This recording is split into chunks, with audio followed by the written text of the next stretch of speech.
baby, now we're having fun. Turn the music up real loud. Come and find me in the crowd. Lips so sweet like cherry rose. Close your eyes and start to fall. Got me leaning in too close. Let's see where it goes. Make a move, make a move. Oh, it's time to make a move. Feel you touching on my heart. Feel you touching on mine. It's a hot, hot, hot situation. It's a hot, hot episode. It's a hot, hot, hot temptation. Temptation.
Don't need no thing.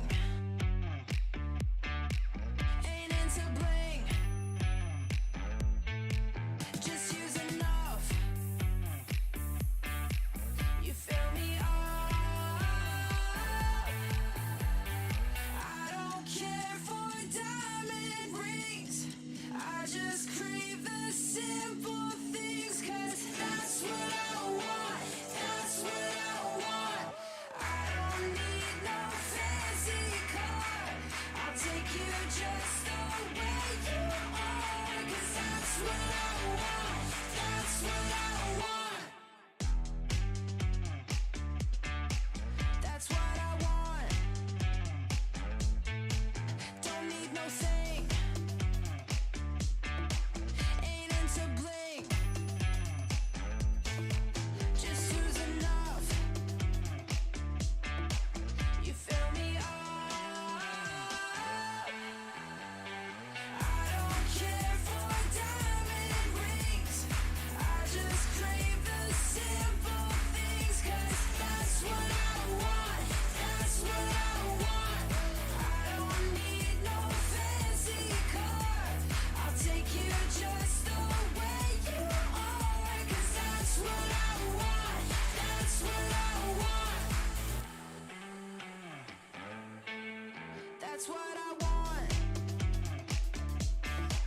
That's what I want. I don't care for diamond rings. I just crave the simple things, 'cause that's what I want. That's what I want. I don't need no fancy car. I'll take you just the way you are, 'cause that's what I want. That's what I want. 'Cause that's what I want. That's what I want. 'Cause that's what I want. That's what I want. 'Cause that's what I want. That's what I want. That's what I want.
can't swing. I'ma run from the life that I'm living, like a ghost fading into oblivion. Big win, big win. I'm a joke from a rope I'm swinging, just a bloke made of smoke and some thick skin, cauterized by the wound of a vision. A prison, a prison. Tell me it's all or nothing. Tell me I'll have your world. Don't wanna be good for something if my life is a blur. Tell me it's all in my head. I'm a hypochondriac. Don't wanna be left for dead when, even when I have a heart attack. We just wanna have a good time, good time, good time, good time, good time, good time. We just wanna have a good time, good time, good time, good time, good time, good time. We just really wanna feel fine, feel fine, feel fine, feel fine, feel fine, feel fine. We just wanna have a good time, good time, good time, good time, good time, good time. Idolize, idolize, that's a word game. I am sick of the grip of my thin frame. You can call me my first and my last name. When did I become such an ingrate? Toe to toe, shoe to shoe, I'm a shoelace. I'm a fraud, I'm a zoo in a dark place. Why do I even try to pretend that I can rhyme good? Oh well, I guess. Tell me it's all or nothing. Tell me I'll have your world. Don't wanna be good for something if my life is a blur. Tell me it's all in my head. I'm a hypochondriac. Don't wanna be left for dead when, even when I have a heart attack. We just wanna have a good time, good time, good time, good time, good time, good time. We just wanna have a good time, good time, good time, good time, good time, good time. We just really wanna feel fine, feel fine, feel fine, feel fine, feel fine, feel fine. We just wanna have a good time, good time, good time, good time, good time, good time.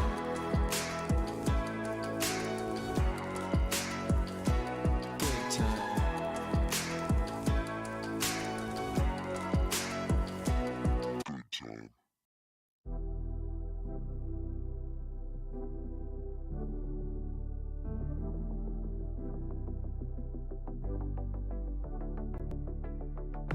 Don't you wanna tell me about the time that we felt free?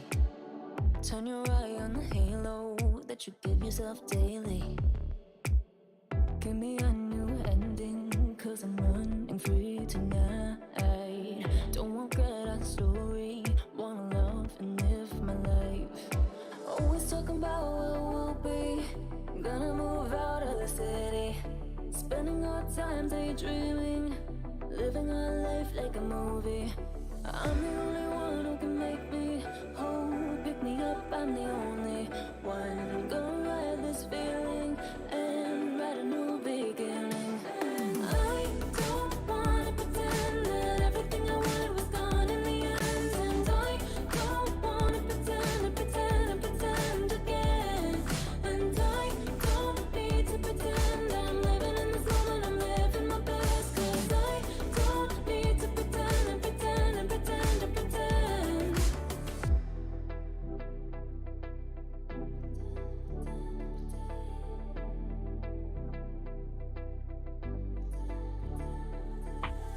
Don't have life in envy, shine a bright energy.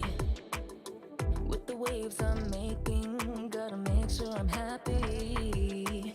I'm the only one who can make me whole. Pick me up, I'm the only one. I'm gonna ride this feeling and write a new beginning. And I don't wanna pretend that everything I wanted was gone in the end. And I don't wanna pretend again. And I don't need to pretend I'm living in this moment, I'm living my best. Cause I don't need to pretend. And I don't wanna pretend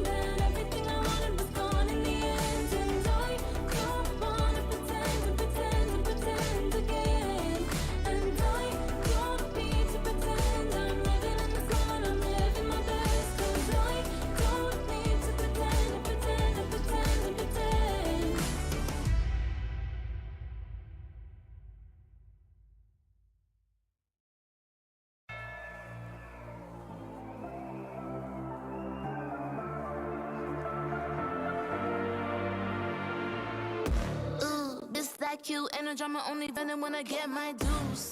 Respect, I'm the next tycoon. Got a pad full of greens, couple M's my soon. Unbeliever, do you see the confidence? Got some people waiting for me on the fence. I live here, never see me on the fence. Best believe it when I win, it's common sense. I'm designed to fly, defeat all demise. The best me, no fear, no compromise. 100 degrees, I breathe more to life. You should disconnect and throw in the wires. And a hand that's in this. Gotta back it up a high percentage. Got a heart in my sleeve, non-stop. Stepping up to the sea, more shots. Getting those. I'm alive, unleashed in the fire. Out in the wild. You can never stop me. Watch me dive and free, and it's my time. Up in the stars, you'll never forget me. We're not holding back on the side. Only get better with time. Ready to own what is mine tonight. I'm alive, unleashed in the fire. Out in the wild, you can never stop me. Yeah, I never wait up. Flowers say so they coming on the way up. A true fighter's what they always been afraid of. Cards had it close on my circle when I lay up. Switch the game every quarter like a time zone. Aim for the bus, tryna build up to this mind zone. Pave the way with only items that I might own. Imagine what I'm about to do, be an icon. Ain't a problem, just the haters that I might know. It's a night show, the way I'm about to make a movie with these lights. Know the one they be like me, they can try. All gold, everything when I write. Can repeat it, every legend gotta fight. A new world, when I flip, make it tight. Ain't nobody doing minutes how I like. Seat buckled up, going up like a bike. I'm alive, unleashed in the fire. Out in the wild, up in the sky, into the light. Watch me dive and free, and it's my time. Up in the stars, with every stride, our future's bright. Cause I'm on to the next. The way I shape shifts makes them call me a threat. Running on this path, never done, no regrets. There is nothing you can do when my face on the set. You're in front of the best. Different league if you wanna get to me. I game and pedigree. Yeah, I only got a picture on the centerpiece.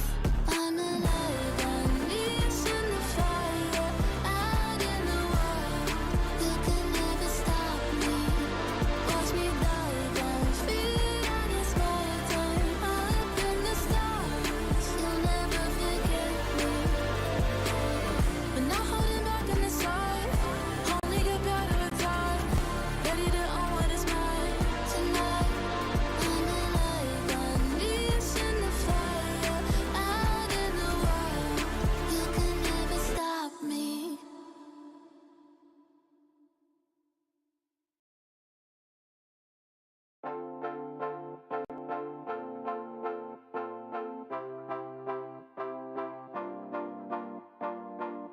One touch from you takes me to paradise, paradise. One look from you and I fall in your arms, in your arms. Baby, don't stop, baby, don't stop, baby, don't stop it. And give me your love, give me your love, give me your loving. Say that you want, say that you want, say that you want it. Cause this is my love, this is my love. Something about you feels like heaven came along. Baby, can you feel it? Can you feel it? Something that you do makes me feel like we belong. Baby, can you feel it? Can you feel it?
Give it to me now. Damn, you're sexy, but you keep controlling my mind. Yeah. I've been thinking of reasons, but I can't deny. Yeah. 'Cause baby, you are not a girl, and you wanna punish me. Sugar, you got a hold, so come on, do what you please. My mind is saying no, but you're bringing me to my knees. I cannot deny you're looking so tasty. Yeah, damn, you're tasty. Ooh, you're looking so tasty. Yeah, damn, you're tasty. Ooh, so baby, lick your lips and take a bite. Baby, I'm all yours tonight. You're looking so tasty. Yeah, damn, you're tasty. Ooh, yeah, what kind of magic got control of me? Oh, what kind of magic you got over me? Yeah, ooh, 'cause baby, you are not a girl, and you wanna punish me. Sugar, you got a hold, so come on, do what you please. My mind is saying no, but you're bringing me to my knees. Yeah, I cannot deny you're looking so tasty. Yeah, damn, you're tasty. Oh, you're looking so tasty. Yeah, damn, you're tasty. Oh, so baby, lick your lips and take a bite. Baby, I'm all yours tonight. You're looking so tasty. Yeah, damn, you're tasty. Ooh, yeah, put your lips upon my lips. Let me have a taste. Put your lips upon my lips. Let me have a taste. Put your lips upon my lips. Let me have a taste. Put your lips upon my lips. Let me have a taste. Put your lips upon my lips. Let me have a taste. Put your lips upon my lips. Let me have a taste. Put your lips upon my lips. Let me have a taste. Put your lips upon my lips. Let me have a taste. Tasty, yeah. Damn, you're tasty. Tasty. You're looking so tasty. Tasty, yeah. Damn, you're tasty. Ooh. So baby, lick your lips and take a bite. Baby, I'm all yours tonight. You're looking so tasty. Yeah, damn, you're tasty. Ooh. Give it to me now. I didn't know why we parted. I didn't know what went wrong. I just know that I want your body here with me tonight. With me tonight. You know what I need, know just where to touch. Make me feel like I can't explain. Oh no, don't you leave, it's just a bit of fun. You know how to drive me insane. I know it shouldn't feel right, but baby, don't go. Just love me all night.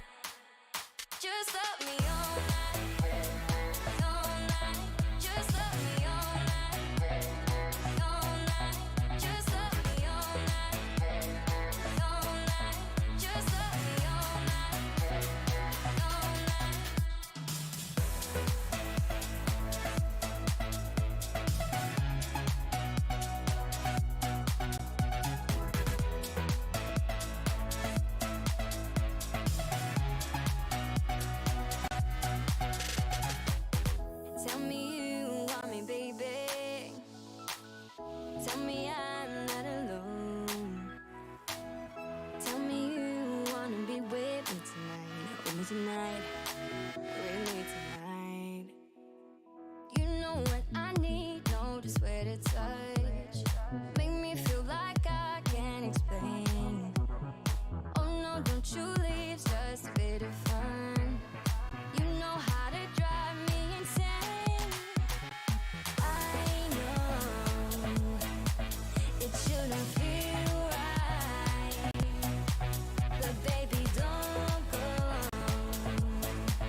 touching on my. It's a hot, hot, hot situation. It's a hot, hot episode. It's a hot, hot, hot temptation. Temptation. Temptation.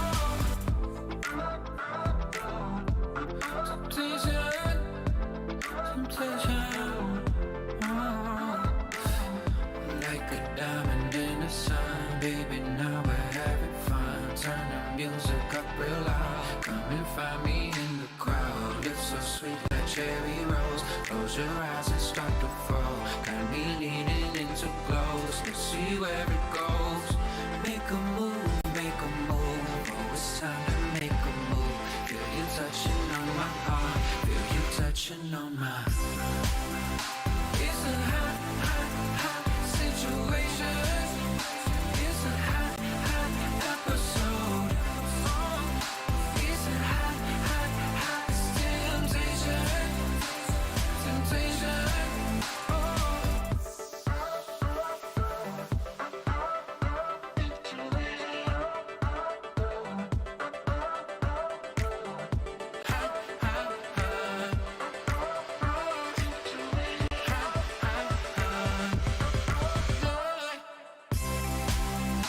It's a hot, hot, hot situation.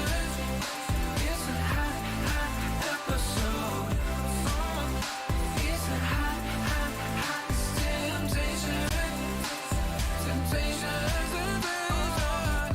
Oh, it's hot, hot, hot episode. Ooh, yeah.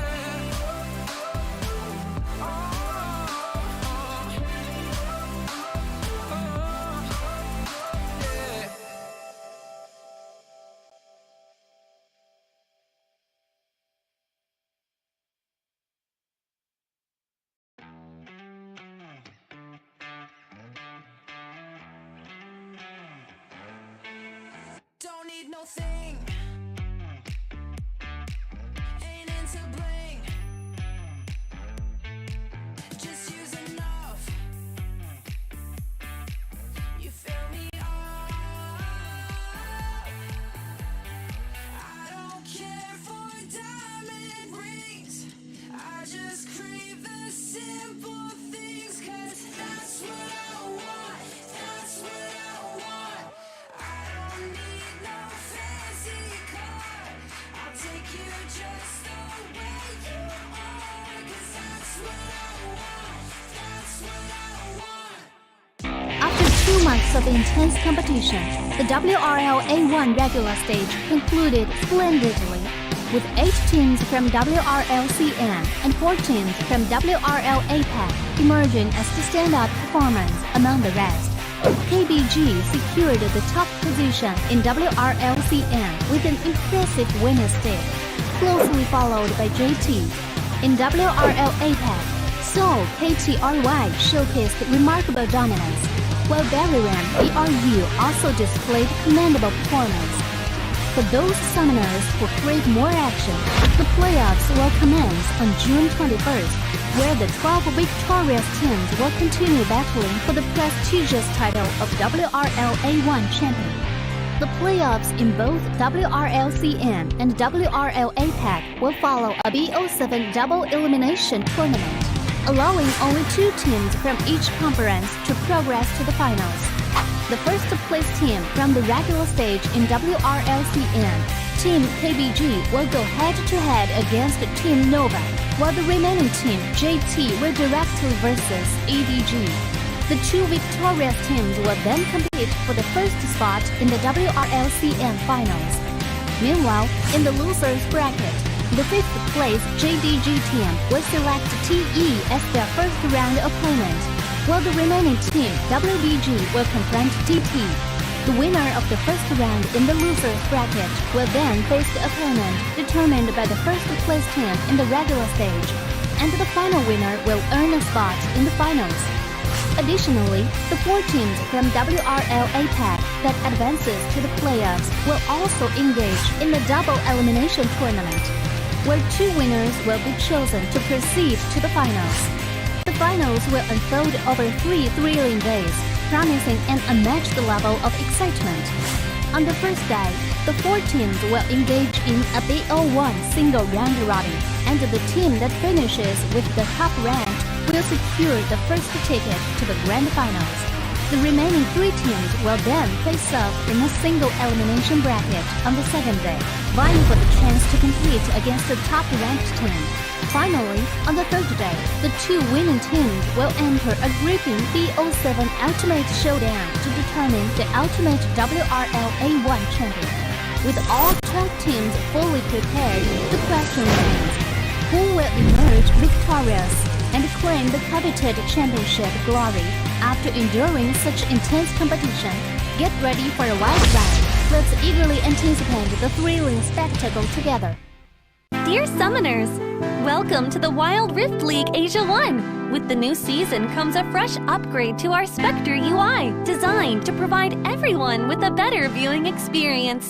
First thing is about the original UI information at the top bar. We make it into a functioning ring design in the upper left corner. The ring not only includes basic information such as team names, match duration, kills, towers, but also displays the gold difference through the red and blue rings. What is a great game without the competition for map resources? When a team takes down the elemental dragons and gets the buffs, the stunning special effects not only make the acquisition of resources more ceremonious, but the elemental dragon's specific color-coded buff energy blocks will also be intuitively embedded in the corresponding red and blue sides. Whether a team speeds up the match tempo by getting Rift Herald, expanding their lead by killing Baron Nashor, or stealing the Elder Drake for the final victory, the countdown timer special effects and the resource-specific color coding will help summoners watching the game to quickly understand what is going on in the game and capture the critical information. Additionally, we will display the whole in-game map on the top right corner. When the elemental dragons, Rift Herald, or Baron Nashor is about to spawn, the corresponding resources exclusive countdown will appear in the top left corner of the map in real time, providing clearer information on team tactics and map resources.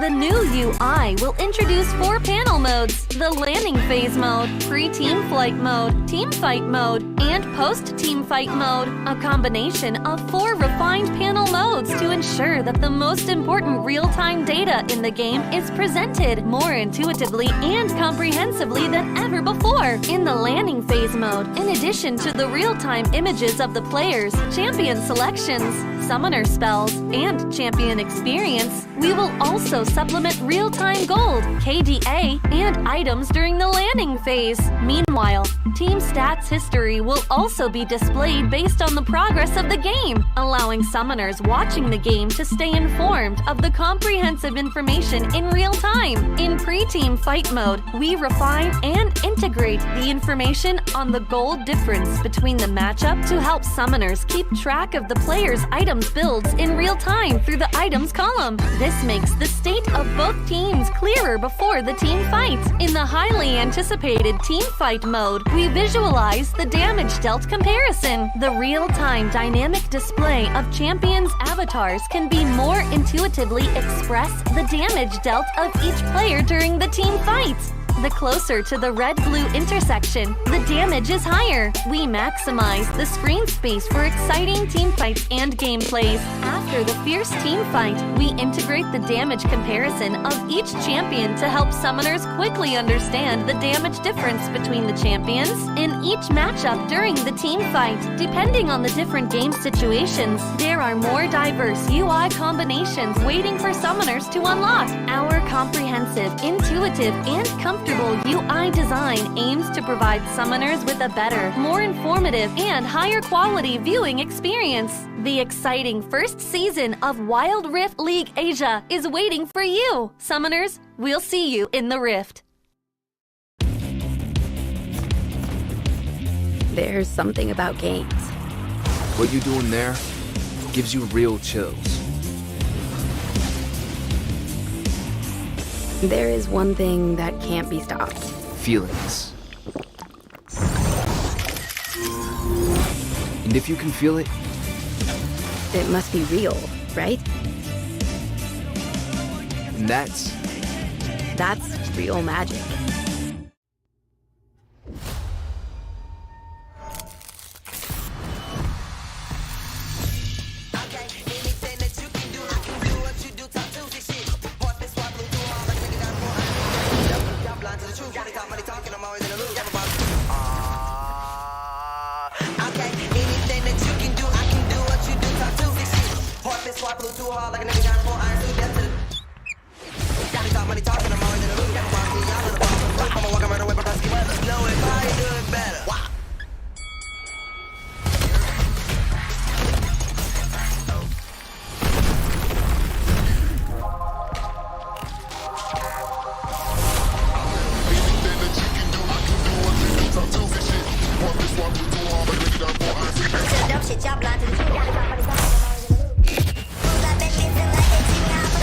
Sun and rain, sleet, snow, any weather. Just know if you can do it, I can probably do it better.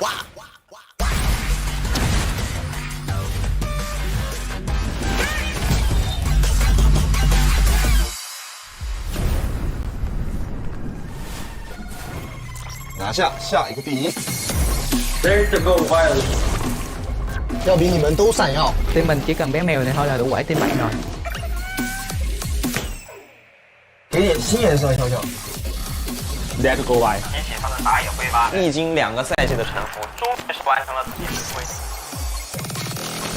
我说过我会回来的。任凭浪起。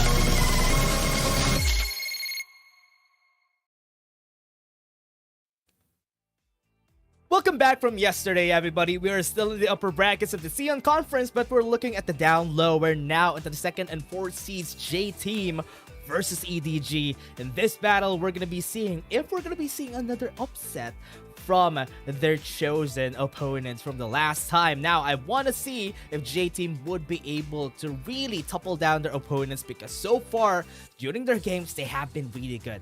Now, let's see if that's going to happen. We're still going to be your shoutcasters. My name is Dash, and I'm here with Gayang.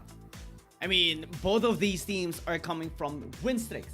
From the regular season, they managed to patch up some of their mistakes. They managed to polish their movements even more, and they're becoming more and more deadly as well. J-Team, one of the most defensive teams that we have seen in this tournament, started off very, very slow in their playstyle, but have been starting to be quite aggressive lately. EDG, one of the most explosive teams that we have seen, with an explosive start in the tournament that suffered a big slump after, suffering many defeats from various teams. But now, as they have polished themselves with a new support as well, Langui, I think this is the best possible way for them to get their revenge once again against J-Team. Yeah, what's great about this though is that they didn't do anything in order for them to get 4th place. What they needed to do was just wait for them to get 4th place, and they were able to get it because the two teams that were gunning for the 4th place lost their places because they lost against the teams that they fought, because also they fought against strong teams too. So that was kind of expected that they're gonna fall down low there in the lower brackets. But this team that we're seeing today, J-Team, they have been the most, what do you call this, surgical team that we have seen in this tournament, and everybody loved them for it. They don't really have a lot of fans in the CN Conference, but I am a big fan of this team because of the way they play. I mean, same here. I'm on you on this because J-Team, when I saw them play, it only gave me some, some feeling that I'm watching some sort of LCK match on Wild Rift. The way that they win fights before they even win the fight itself, or they win fights before without even fully committing onto it.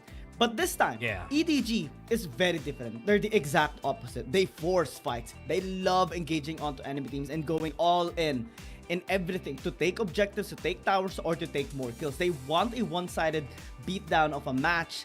They started out very well as well in the tournament, had suffered quite defeats, but with Langui right now, this is a better version for themselves. They have a better champion pool, I would say. We see more champions here, but in terms of specification, I would say specializing the champions, J-Team has polished everything, like per champion to the minor details. That's why they're so good.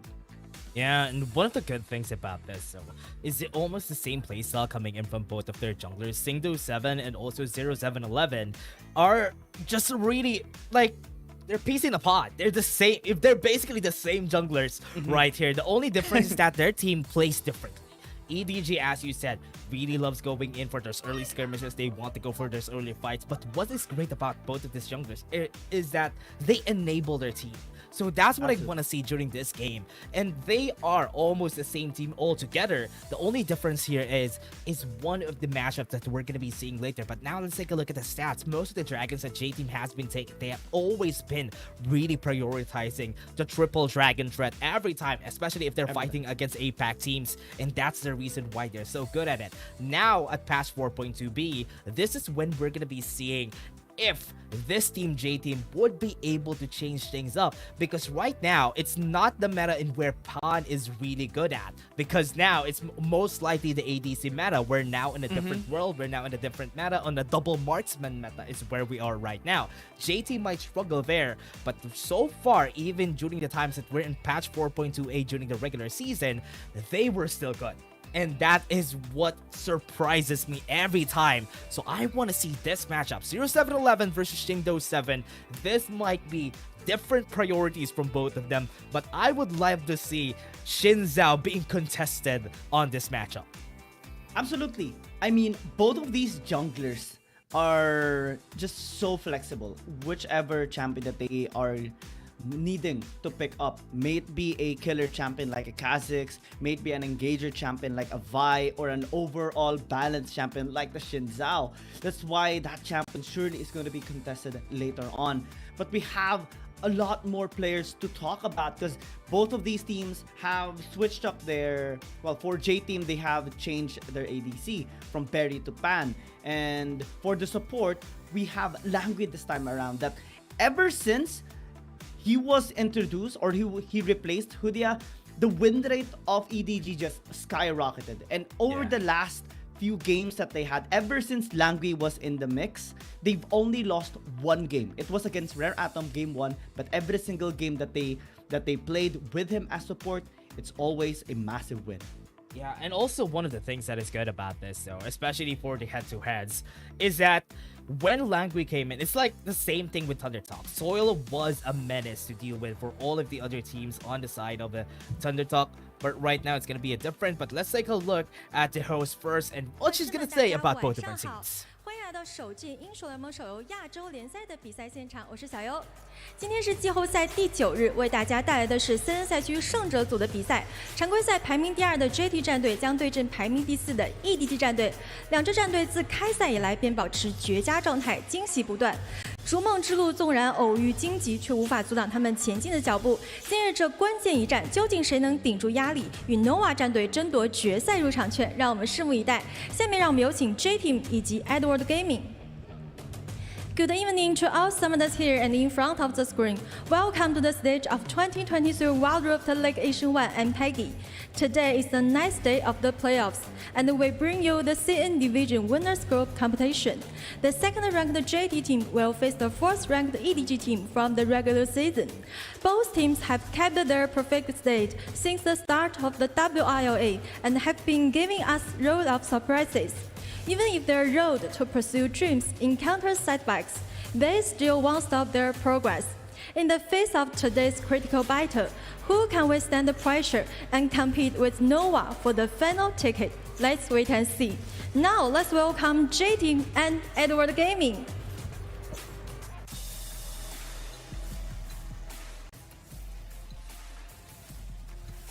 上次又把蝴蝶打成替补，有点不好意思，今天就把浪鬼打成替补吧。你们知道这赛季为什么叫任凭浪起吗？因为浪就是我，对付你们还用不着蝴蝶哥出场。Ooh, is it the comparison between Hudia or Langui, or is he saying that no matter which support is playing, Hudia or Langui, the results will remain the same? All we can do is guess. I think so. I think it's more of the more comparison, or rather the fact that they want Hudia to be the one playing on the side of EDG, because it's a bit more of a challenge if that's what he's saying. But I concur, because I think Langui is such a great addition to the team here for EDG. Because as you said a while ago, they were in a slump 首 before 先有 Langui 请双 came. 方单人 When 路 Langui 选手 came 登 in, 场。In the those were solo just lane, wins J for Team this team. 荡 So 128 even though that EDG happened, I 小 hope 张 that J Team and EDG would have a way more fun time in this battle. I think they're at least a bit more friendly to each other than the last time 接 that 下 we 来 saw 让我 them. 们有请双方打野选手登场。In the jungle, Langui, J Team 0711 Hulia, EDG we have 星斗 BY 七。 Three astounding supports that we have seen in this tournament from the regular season. Lots 有 of 请双 games, 方中路选手 especially 登 on 场。In the EDG mid side. The lane, redemption J of Team this team 叶子 through Langui EDG has been 由 so good. Because Hudia is really amazing. He's very flexible, and he was actually the star of EDG. That's why they were able to establish such dominance 有 in 请 the 双方 early 射 part 手 of 登 the 场。In tournament. the He duo was lane, notable J for Team his 潘 Leona, EDG but alone. Langui is so notable on his Alistar. He is just undefeated on this champion. And whenever he picks up the Alistar, the team is just unstoppable. 最后有请双 And 方 also 辅 what I 助 like 登场 about this and the team, though, support. the side of J Team, DY, they haven't EDG really 浪鬼 changed their Dragon laner. Honestly, I was expecting that Barry would come out when patch 4.2 was launched, because that's his meta. That's an 两支 ADC 队伍 meta, 现已 and that 集 is 结完 where 毕，让我们 it's 即刻 supposed to 进 be 入召 Barry's 唤师 time 峡 to 谷。 shine. All the But I don't know players where are Barry getting is ready. right now, and I Let's start haven't into seen the him wild. ever since Pawn came into the mix. Because, you know, Pawn has been here for the longest time too. He was the mid laner even last year during their time, their fight against Nova Esports. It was Pawn already. But now I haven't been seeing Barry, which is surprising for me. Yeah. It's been a while since we last seen. It was really good. I think has been, getting better results, especially the past J Team has. He's just so stable, and I think the best way to describe him, very stable. You don't see him as much as Berry, and that just provides the defensive play style that the J Team need, because they operate things very slowly. Though lately we have seen them being more aggressive. I think that's the change that they have needed to have, so that in order for them to match the aggressive playstyles just of EDG. Yeah, and for what we're seeing right now, though, it is still really different from what we've seen so far. EDG has been playing so well during the last games that they had, but J Team has been really perfect. They have been really good at playing around their strengths. They have been really good at least being, what do you call this? Their playstyle is a bit of a turtle playstyle. They only attack when it's needed. And that's what I love about J Team, because most of the time, they only play, or at least they only contest an objective if they know that they're gonna win. And they find ways in order for them to get it as well. I can still remember their match against FPX and even on EDG, Games 3 as well, that they've managed to get the objective, get the Elder Dragon and the Baron without even fighting for it. Just through the positions, just through the zone controls that they have managed to establish. And I think that is one of the strategies that they're going to be looking for here in this game as well. No bans on Ornn, no bans on the... Interesting. Okay, Gragas though. We're gonna sure this game. Yeah. At least one of them, if EDG is not gonna ban out. I love the priority that we have been having for the Corki has always been yesterday, just because of the fact that he's really, really strong. Now Jaden could pick up the Volibear themselves, but if that happens, Ornn would be available, so EDG would be taking that. Ooh, okay.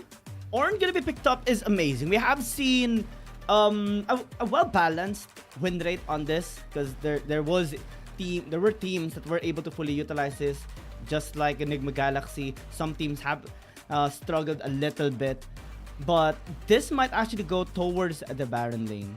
J Team needs that stability in the lane for their weak side. EDG getting the Alistar though is just insane, but double trouble is what J Team wants. Getting both of them.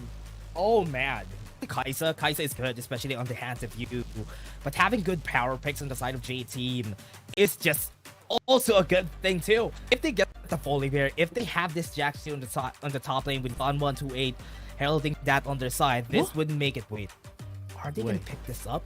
we have seen 0711 pick this up once in the very second, and EDG won for it, and they're gonna pick it up again on the time. And Evelyn is not in the great spot. Man, this guy is just so ambitious. And he, again, yeah, he has 100% win rate on this champion as well. Tried it out against Thundertalk, tried it out against JDG, both game ones, in which they had a dominating game as well. And Samira too? Samira! What is this? This is a champion that I've been asking for, even on the APAC side. But now it's actually EDG that will try it out. Yeah, so they picked this up though. Samira, even though the Samira is a really good champion, especially whenever you get the snowball on, once you get to the late game, that is when it becomes really hard. One of the good things in this Samira pick though is after using the Horn of the Forge God, Dawn once it could get cancelled, and that picked this up. Absolutely, I think it's the wind wall thing that is very important, right? You can actually just cancel the ult and negate him on. Yeah, Blade Whirl. After using Blade Whirl, that would be really effective for them, right?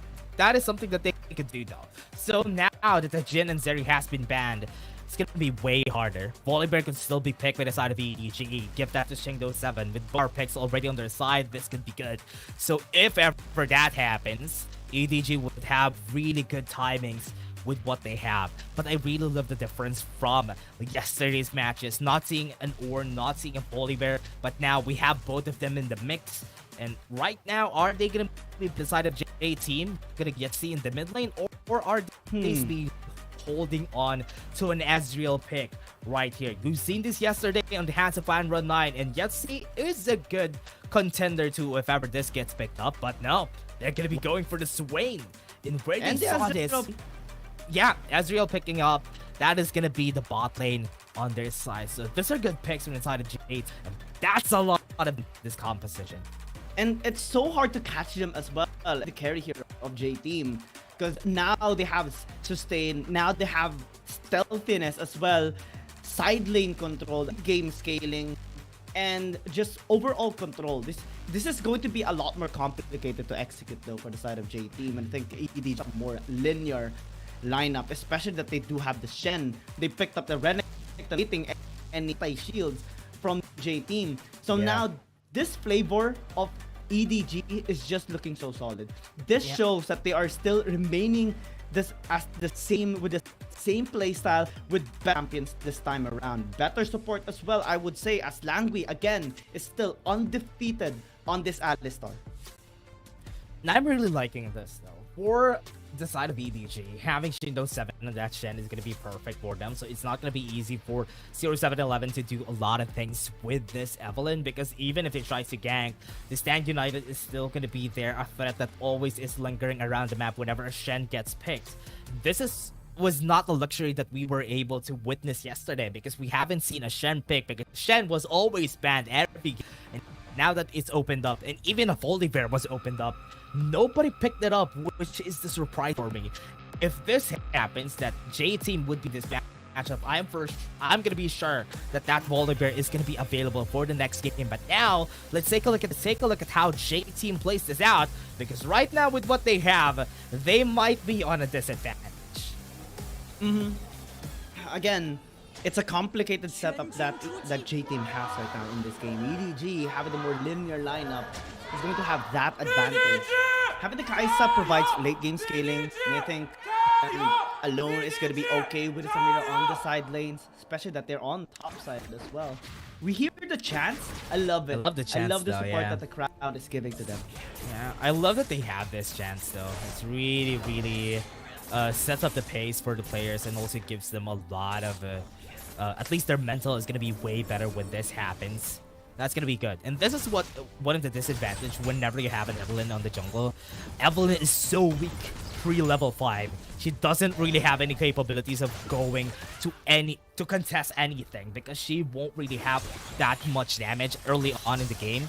What's good is that in the first objective, at least EDG would have the bigger advantage. Even though they have 2 marksmen on their side, it is still going to be way harder. I'm loving this a swap that we're seeing. Yetzi going to the bot lane because he's the one using the Ezreal. And in the mid lane, we're going to be seeing Pod in his natural habitat. Yeah, we do see as well, you know, the aggressive play side intended here by EDG. Having the Samira is just so solid. I would say it's an OG combo. The Alistar, the Samira, since we don't have the REL yet here in League of Legends Wild Rift, then Alistar is a better combination. It would be a little difficult for the Jax here in top lane to actually What is survive. this 3 plates? Bot lane. Yeah. Yeah. They're They might get the solid. next plate.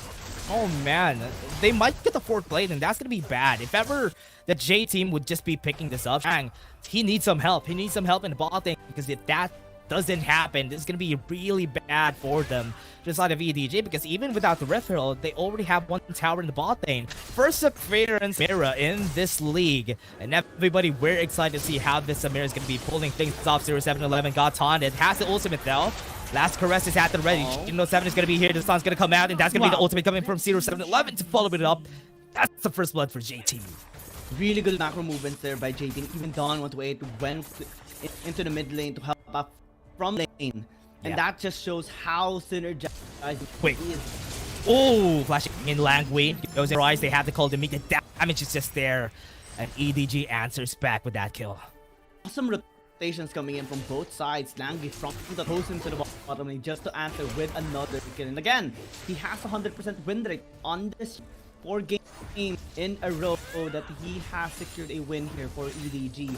J-Team though looking okay here in this early game despite the Evelyn pick-off. We have seen 0711 secure 1 kill. That's gonna help him better secure his items to have more influence come minute 5.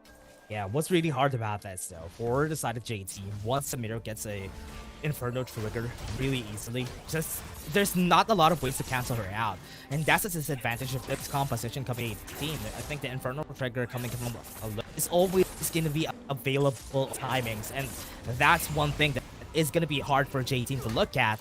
Is J-Team, they're not going to be fighting without, if they know that they're going to be losing. That's why I'm expecting that this Counter-Strike is their own fight whenever an Inferno trigger comes in. Yeah, they only have 3 ways to cancel the Inferno trigger. Counter-Strike 2 and 3, of course, the mini stun to the Ornn whenever he provides that extra debuff on the bow spread today. Yeah. Yeah. That's the only thing with cancel there. I was thinking at the never move, but it's a hold. So it's not really going to cancel the Inferno trigger. So on the side of J-Team, what they can do here is just make sure that 0711 is going to be confident on taking cover on those objectives, especially for the jungle camps. That's what they're going to need, because there's a lot of jungle clear. And that picking up a Evelyn, they're going to be showing it right here, right now. But the bot is on the fence, and it might fall down to the hands of Yetzi without even any answer from the side of J-Team. It's just bad for coming in from EDG. And really good macro plays here by J-Team as well. 4 minutes and 20 seconds. They've taken Nobody's helping him. Tower down. That's what I'm surprised about. Nobody's helping Xiao Zhang. If somebody at least helped him on the bot lane, he might be able to get something out of it. But because of that, they lost a tower, and that's big. Before the referral comes in and you lost a tower, that's a big blunder for the side of EDG. And they're gonna be on the brink of destruction right now, especially with how good J-Team is on the macro play. Why with spot Langui should be fine. Or we pick that up. Langui is gonna be moving forward. DY does have a lot of tankiness on him. This man very tanky. They still have the ultimate coming out from EDG. That's what they're waiting for. But DY is keeping them in check. They're going to go in. The ultimate's going to come out. The knockup's going to be there. The pulverize is going to be helping them out. The Horn of the Forge God's not going to be helpful. But right now, Shengdo 7 was able to take it. The steal is there. And Pawn is in front of everybody. The damage from Pawn is going to be able to mow down the members of EDG. They're going to fall one by one. And they're a bit too late. DY, low in HP. They have Killer Instinct on you, though. Might be able to take the kill here. Never move is available for Pawn in just a bit. That might be it. The flash from you. They're not going to be able to take it in the end. Jungler's down. Referral is going to be taken by J-Team. Yeah, J-Team getting the better end in terms of kills, but the steal coming in there from 0711 is just so good. Ooh, with a Bellow's Breath, that was a bit scary. BO7 is already here in the area. Might be able to try and take the steal here again. Longwee's at the ready to push him back. That's a push happening. That's gonna be the steal coming from BO7. Longwee, what a man. He sacrificed himself to get double objectives for the side of EDG. Double steal by BO7. It's just amazing here for EDG. And now J-Team is scrambling a little bit. Yeah, they were able to secure some kills, but with double objectives, they can easily just turn over the gold with a push into the mid lane. And now scaling on double marksman. It's just gonna be a lot scarier. We look into this replay and see how EDG was trying to get into the Dragon Pit. But what J-Team did not realize is BO7's position, because they focused on the top side people here of EDG. Yeah, J-Team had the better angle in terms of team fight, and it's surely going to land the dent on the damage here for EDG since you wasn't there. But now, Knockups in though. Tan already has the Demonic Ascension backline with the counter strikes. Gonna be able to get the stun on 2. BO7 is gonna die, and that's gonna be 1. Langry's gonna be next. He got the pulverize on 4, but it's not gonna be there because J-Team are taking kills and they're gonna take this home. they're still okay. They're still fine with whatever is coming their way because getting gold is the priority right now for J-Team to accelerate this game. And even without the Rift Herald, they're taking this mid tier 1. This tower's gonna fall. Young alone is not going to be doing anything much here. The Blade Whirl is the only thing that helps the team out with EDG side, and alone would have big problems later on the late game. And Dash, do you know what's the downside here of EDG? They don't have wave clear. They don't have that long range wave clear that can help them in their defensive playstyle. J-Team possesses that, but they don't even need that right now. They can just push, push, and push. Yeah, and that's what they're doing since a while ago. Yes, in the top lane is very fitting. They can push the top lane. And until now, from what we're seeing with BO7, he has been making the mistake of going in lane where you should only just be farming. With the Shen, just farm, just get a stand united, try to help the team out. He was trying to find some kills to go for the engage, but so far, whenever they try to engage, they're the ones who are getting punished. And also, that's because of the presence of Pawn in the mid lane. 5,000 gold lead at 8 minutes. J-Team, despite the confidence here. Yeah, look at the confidence. They have the Unbreakable Will to pull back up again from Never Move. And Pawn is still going to move forward. Damage is not going to be enough, but EDG doesn't have any. It's not yet the time for EDG to strike. Their ADCs are not yet farmed up just yet. Look at the goal difference between the players. Pan, 0711, and Yezi are the ones leading the gold chart. They're wanting to push all outer turrets, and they will do it without hesitation. Even with a Void Seeker, they're not afraid. Look at them building a lot of armor on the side of J-Team because, you know, even though you has the Void Seeker, it's not the biggest chunk of damage that you have. And that's why they're all building just armor. And you're not going to be dealing a lot of damage against the members of J-Team. And it's really showing because the confidence of DY and Pawn is also stems to the fact that they don't really have a lot of hybrid damage here. And now, with what we're having for the side of J-Team, 30 seconds on the clock, the next chance for them to take this dragon. The confidence that they have right now, they might be able to take this in the bag with the Rabadon stat cap already built on 0711. That's going to be a scary Evelyn. Yeah, burst is real, and even if they do have a lot of ways to cancel, they have a lot of shield here on the side of EDG. Just one combination of 0711 can do it. Yeah, DY is so tanky, doesn't even need it. They got the charge alone, would need to flash away. That's gonna be big. That is J-Team given the chance to just start this up. They have the vision right there on the side of EDG, and now they're just pushing them forward. They can't even try to engage this because EDG knows that they don't have the firepower, they don't have the combat stats. That's why they're giving this to 0711. Oh man, EDG, they managed to steal the first dragon a while ago, but this time it is an uncontested dragon takedown by J-Team. And this is why J-Team is just so difficult to deal with, because now with more investment in the early game, more aggressive playstyle, we see now defensive come as offensive here as J-Team. It's so hard to deal with them, and macro-wise, they're already good at it. Now EDG is forced to be isolated just to clear out the waves on all 3 lanes, but with this engaged full team fight based composition, they can't pull off a fight just yet. Yeah. Got the push.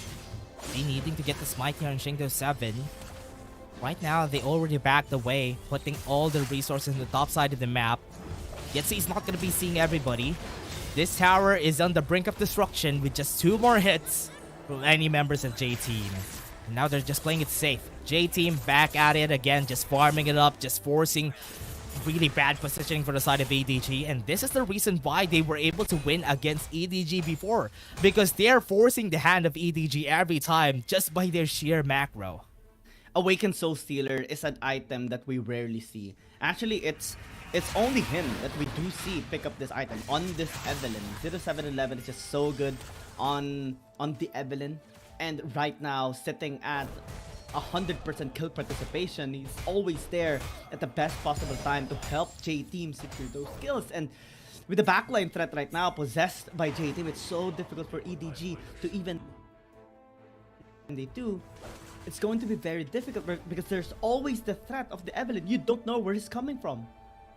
Yeah. And from what we're seeing right now, though, I would really love to see this from J-Team. Using the Awakened Soul Stealer, though, from this Evelyn. The reason why is because the only thing you need to do is use Last Caress on 0711. That's why he's prioritizing this ultimate. Knockups happen with the True Shot Barrage, forces Langui to use the Proto Build Enchant. Now with that slow from Pawn, gonna be moving towards the mid lane. Most of the members of EDG are already here with the Daman Ascension coming in from him. He does have the stasis, that's why he's so confident in moving forward. He has the never move, pushes him back, and Alone is now half HP. Just because of that, not even using the Stand Unite on the side of EDG, J-Team has already dealt the damage that they need. Oh man, J-Team's looking so confident right now. 0711 starting the battle already in EDG. They have no vision on this area. They have to check it blindly. And we have Alone even in the top lane. They'll have to stand united though. They might be able to go in. J-Team is already taking this low HP. That's an easy Baron. DY might fall. It wasn't able to flash away, but still, that's a Baron takedown by J-Team. And it's worth it every single time, even if you have to sacrifice one laner. He got the steal too on his Cutler. That's just sad. That's just sad. Salt to the wound. Oh man, Shingo 7 using this Shen just to enable his team. But so far, he's enabling the other team by giving them kills. EDG, they can't find any kills here in this game. At most, it's just the 3 that they managed to secure on small skirmishes and 1 in some of the fights in the bot side river. But right now, J-Team still possesses this 5,000 gold lead. Scaling is still on their side. We haven't seen Dawn 128 be threatened just yet in the entirety of the game. And later on, it's going to be more scarier. He has the Riftmaker even to have better sustain in the matchup against Xiaojiang. This is going to be a one-sided beatdown in the Baron lane. Yeah, they want to help this out. Langui is still low. Unbreakable Will is not going to get used. Langui, it's a good thing he's not trigger happy with that ultimate, because he's going to need it in the bigger fight that's going to happen with the Baron up. They need to go and dive on Dawn 128 on the top side of the map. They have the ultimate already on DY. Was able to knock off Langui, but it's still not enough for them to engage. 2 ADCs on the mid lane, but the knockup coming in. Langui's not going to be able to react because 0711 got the kill on him. Got stunned, but he's not going to move. Shingo 7 is going to back away. This tower in the mid lane is going to fall down, and EDG is going to back away in shame because they can't even answer to anything that JT is putting on their plates. We started in this game thinking that J-Team would have a bit of a hard time since they have the more complex composition. But we're seeing such a fluid movement here all throughout the game of J-Team. A one-sided beatdown clearly being dictated by J-Team. 7,000 going 8,000 right now. They pick up the second dragon here for their side. And we look into this replay in which 0711 just bursted out Langui because he doesn't have any sort of sustain or durability skills anymore. And despite the attempt of Xiaojiang to get that 1-for-1, oh my! 0711 is still able to escape. Still has the flash. Can't even use the Unbreakable Will, which is really unfortunate there. And EDG, what they're losing here is a lot of positioning because their towers, it's also stems to the fact that their tower in the bot lane just got taken down easily. That's why J-Team is so confident in pushing on their jungle. They can't even get their resources and they're just choking them out. And this is how it happens whenever you play against J-Team. They're just gonna choke you out, let you make mistakes, and they're just gonna capitalize on it. This is why the the switch or the lane swap of EDG did not work. They tried to dominate the top lane, but we saw more potential of J Team's Ezreal and Ornn actually. That's a Jax. More. Yeah. It's way easier to. Yeah, it's way easier to go weak side rather than the Renekton going weak side, because he wasn't able to do anything a while ago. Even though that his record is not tarnished today, it's still bad just because he wasn't able to get that early game advantage. Look at this build coming in from him, just picking up the Ripmaker just to get that bit of sustain in the bot lane if ever he fights 1v1 against that Renekton. The only good side here on the side of EDG is that Alone on the Samira still has 2 kills. No deaths just yet. He has been playing things really defensively, just waiting patiently at the best possible time to engage. But so far, it hasn't been laid out yet for him. It's a bit too late now. Little spread to not get knocked up. Perfect timing. Have Alone using the Blade Whirl just to cancel out that Horn of the Forge God. DY is not in the best spot because he's not getting any Horn of the Forge Gods. But it's okay. He's still getting charges per charges, and that knockup is perfect already. That's the only good side of having this middle right now here in this game. You're able to cancel off the Call of the Forge God and deny that possible engage from J Team. It is looking very scary. They will not hesitate if ever. The remove, not going to be able to hit, but True Shot Barrage at least puts Lagui on half HP. They're not going to continue right now. What they're seeing, Don128, if ever he tries to engage, might be on the bad spot. 25 seconds, they want EDG to make a choice. Are you going to contest the Elder? Are you going to contest the Baron? Now they're not showing any signs, no vision on any side of the map, and EDG needs to choose. This is a hard decision for EDG. They have been avoiding team fights from J Team for quite a while now, but now they need to engage. They need to contest this Elder Dragon, because if they don't, that's going to be an easy Baron takedown for J Team, and eventually they will be able to close out this game as easy as they can. But EDG, if they risk this 50-50, it's not even looking like a 50-50, because team fighting is still better here for J Team. They possess still a massive gold lead. Yeah, knock up onto DY. They still have the Blade Whirl at the ready later on if ever he uses the Horn of the Forge God. Langui super low, and they're gonna go in. No more Unbreakable Will in just a bit. One ultimate could take him down with the last caress from 0711. With low HP on their members, might have a hard time. Warmick's Armor and Langui just to get that healing. They have no vision on this one. They need to go in. Langui still is gonna be the one who's gonna use the Stand United, but with the Horn of the Forge God, he was forced to flash away. They got the knock up on him. He's not very tanky at this point. They want to go on Xiao Zhang, with the Demonic Ascension slows him down. 0711 runs away with the last caress, but Shingdo 7 is caught in the mix, and EDG are now running away from the Mempress, and that's a good taunt right there, and they're going to be able to just tank the damage with the Inferno Trigger on the backline. Yu is going to be there, and that's the knock up. Still have the stasis, the timing's just right. Yu's going to fall down, pushes him back, and J Team are just going to take this game, and EDG wasn't able to take any kills against them, and this is just utter domination from the team who got the second seed. Xiao Zhang, the last member, the Predator, is now going to be the prey, and J Team is going to be the winners of this battle.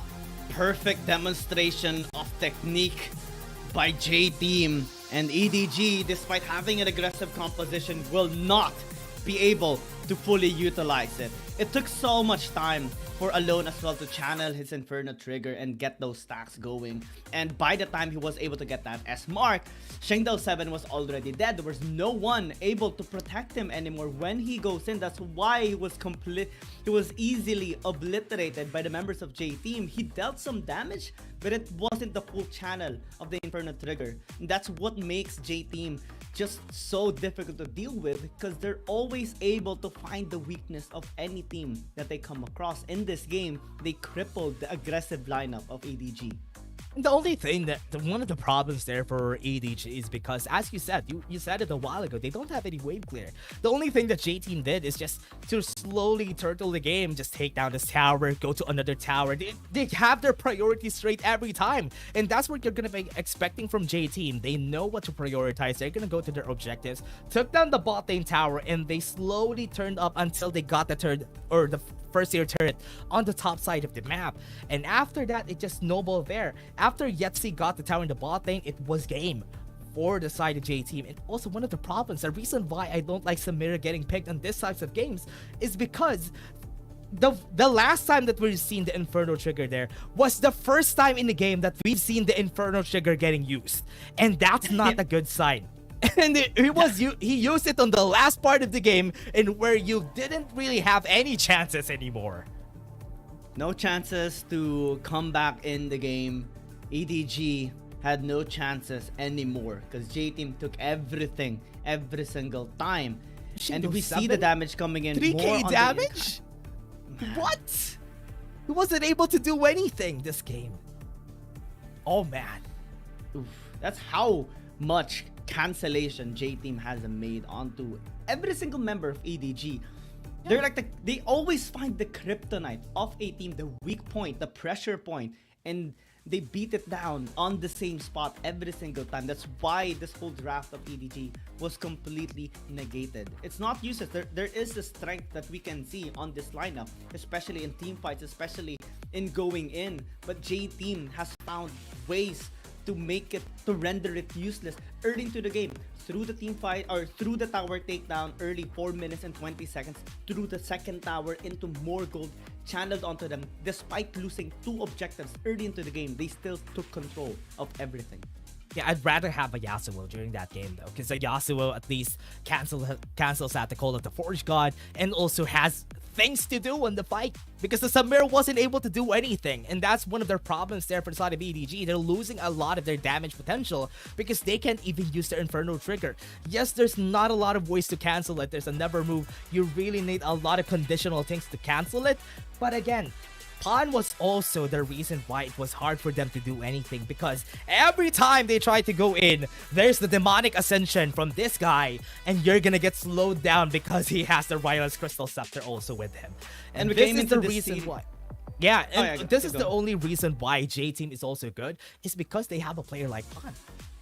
We came into the series thinking that he might actually struggle since ADCs are more suitable right now in this meta, but Yetzi can just be the one picking ADCs and Pan can just continue on AP champions. Yeah, and it's always that case though, in where J Team is gonna pick up an AP carry every time and they're gonna make it work. It's because Pod is the one using it on the side of J Team. But again, everybody, that was just game 1. We still have game 2, or maybe a lot more today. Again, that was just game 1. Still have game 2. See you guys in just a bit. We're just gonna be taking a short break.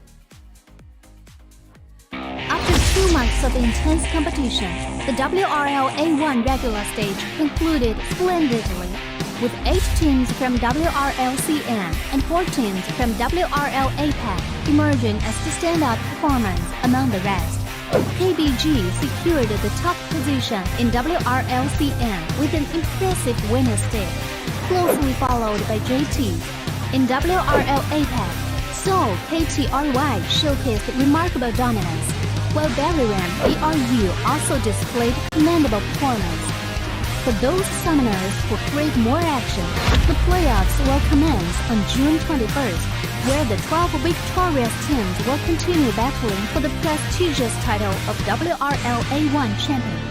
The playoffs in both WRLCN and WRL APAC will follow a BO7 double elimination tournament, allowing only 2 teams from each conference to progress to the finals. The first place team from the regular stage in WRLCN, Team KBG, will go head-to-head against Team Nova, while the remaining team, JT, will directly versus EDG. The 2 victorious teams will then compete for the first spot in the WRLCN finals. Meanwhile, in the losers bracket, the 5th place JDG team will select TE as their first round opponent, while the remaining team, WBG, will confront TT. The winner of the first round in the losers bracket will then face the opponent determined by the first place team in the regular stage, and the final winner will earn a spot in the finals. Additionally, the 4 teams from WRL APAC that advances to the playoffs will also engage in the double elimination tournament, where 2 winners will be chosen to proceed to the finals. The finals will unfold over 3 thrilling days, promising an unmatched level of excitement. On the first day, The 4 teams will engage in a BO1 single round robin, and the team that finishes with the top ranked will secure the first ticket to the grand finals. The remaining 3 teams will then face off in a single elimination bracket on the second day, vying for the chance to compete against the top-ranked team. Finally, on the third day, the 2 winning teams will enter a gripping BO7 Ultimate Showdown to determine the ultimate WRL A1 champion. With all 12 teams fully prepared, the question remains, who will emerge victorious and claim the coveted championship glory after enduring such intense competition? Get ready for a wild ride. Let's eagerly anticipate the thrilling spectacle together. Dear Summoners, welcome to the Wild Rift League Asia 1! With the new season comes a fresh upgrade to our Spectre UI, designed to provide everyone with a better viewing experience. First thing is about the original UI information at the top bar. We make it into a functioning ring design in the upper left corner. The ring not only includes basic information, such as team names, match duration, kills, towers, but also displays the gold difference through the red and blue rings. What is a great game without the competition for map resources? When a team takes down the elemental dragon. Back in the game, game 2, and this is a chance for EDG to show themselves on this next game. They were at the loss during that last game probably because of the Evelyn pick too, because probably everybody was scrimming against each other and they weren't expecting the Evelyn to actually come out this game. I mean, J-Team has been picking that up, but they're not expecting it to come out here on the playoffs. But now let's go to the picks and bans. Again, J-Team is just so surgical in their approach. Always precise in their movements, knowing what to do, knowing which one to prioritize in terms of champion to take down, and also they don't hesitate at all. That's why they seem to be playing around EDG in that game number 1. Now on the red side, they need to start respecting the Ornn and the Volibear. That's why we see the Ornn ban. Most probably we will see Camille, Ornn, and Volibear be banned away by J-Team. Gragas though will be available. That's something that Langley might actually be able to use. Yeah. Now with that, Kha'Zix is also banned on the side of the EDG, respecting that 0711 could make it work during this game. They don't want the threat of that happening. But I believe Evelyn is not really a good ban, even if you don't want to see that again during this next game. But they are forcing their hand here, Giyang. They're forcing them to use the Shen. Not banning the Shen is also a good flex in itself for J-Team. I wonder if they're gonna be banning away Camille or Volibear though. That is going to be a tough decision for sure. J-Team could pick that up, I think. Because Gragas could be picked up by Langley for the side of EDG, and J-Team could just steal the Volibear out. Oh, they let it open. They're gonna let EDG decide whether to pick the Volibear or the Camille. Plus, J-Team can threaten picking both of them as well. EDG needs to decide. Ooh, baiting us with a Twitch pick, huh? That's not gonna happen, right? It's not gonna happen. That's not true. Yeah, the Gragas is way better to get the first pick on. And J-Team, with what we're seeing from them, I can see because they banned the Ornn against the EDG, they want to pick up the Volibear themselves just to get that priority with the Camille also on their side. That's just a double threat to the side of J-Team. Yeah, this is a champion that we rarely see. Again, 100% pick and ban rate for this champion, and J-Team will now have the opportunity to take it up. This is just so good from them in terms of like the drafting itself. The way they're able to make these bans work and make the two champions that they are able to be open just work here for them as well. Now they possess the Ash, the Enchanted Kisser Arrow. Pick potential is gonna be more deadly now. Plus, Galio is available. Ziggs is available. EDG has to decide, do they ban those champion out or leave those open so that they can ban some of the champions that J-Team is also really just good at. Honestly, a Camille and Ash is already good. You just need a little bit more damage onto your side. Even if they ban out the... Even if they ban out the Vi, it's also going to be okay. As long as they have damage on J-Team. With this too, you can really pick up an Evelyn still right now. It's not going to be really scary for J-Team, even if they pick this composition up. Because if they try to take one down, it's going to be easy for them. They just need a lot more damage from J-Team. you're gonna be picking up the Kaisa still. I think he was the most stable player. Oh yeah, in that's that a good game pick. number 1 a while ago. But right now, J Team is look at whoa. Wait a second. Nunu? No. I don't think they're so. not gonna pick that. Yeah. That's a no Yes. right there. No. So I'd with love to JT, see the Galio though. yeah. Or I mean, they don't really need to pick it though, because with this already, they don't really need a combo. Just do something better. Stormbringer after the Hextech ultimatum. That's also good. You're stuck under the tower, but the tower won't be helping you. That's the goal. Yeah. They also banned the Galio too. They had to ban it. Oh man, J-Team is just playing them like a T on this draft. They have a lot of priority picks just because they banned some champions against them. With this lineup already, what you need is a bit more damage and you're set for life. They're set for this game already. Just these 3 champions alone is just They so can good ban already for Monopolies? J-Team. They only need to pick, I mean, any sort of champion that they Ah, can they use banned in the Sway, jungle is that's already smart. good. Yeah, that's smart. But is that J-Team smart? was able to utilize it a while ago through ban. I was thinking that because they have the Ashe already, that's also a pan champion who can use this. But I could also make an argument that Khan could really pick something else. They can go for a Vex if ever they want to. They can go for a Brand if they need a bit more DPS. But they need a bit more damage here because they already have a lot of things going for them. A lot of CC. That's a lot of single target CC already from J-Team.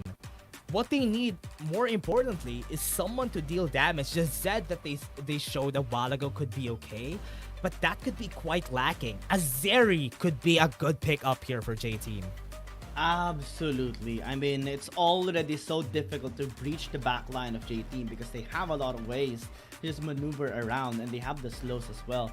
Garen pick-off means that the Jax might actually go in the jungle unless this goes in mid lane, Kaisa goes in dragon lane, Renekton goes top, and Jax remains in the jungle still for That's EDG. surprising though. No way are they gonna do this again.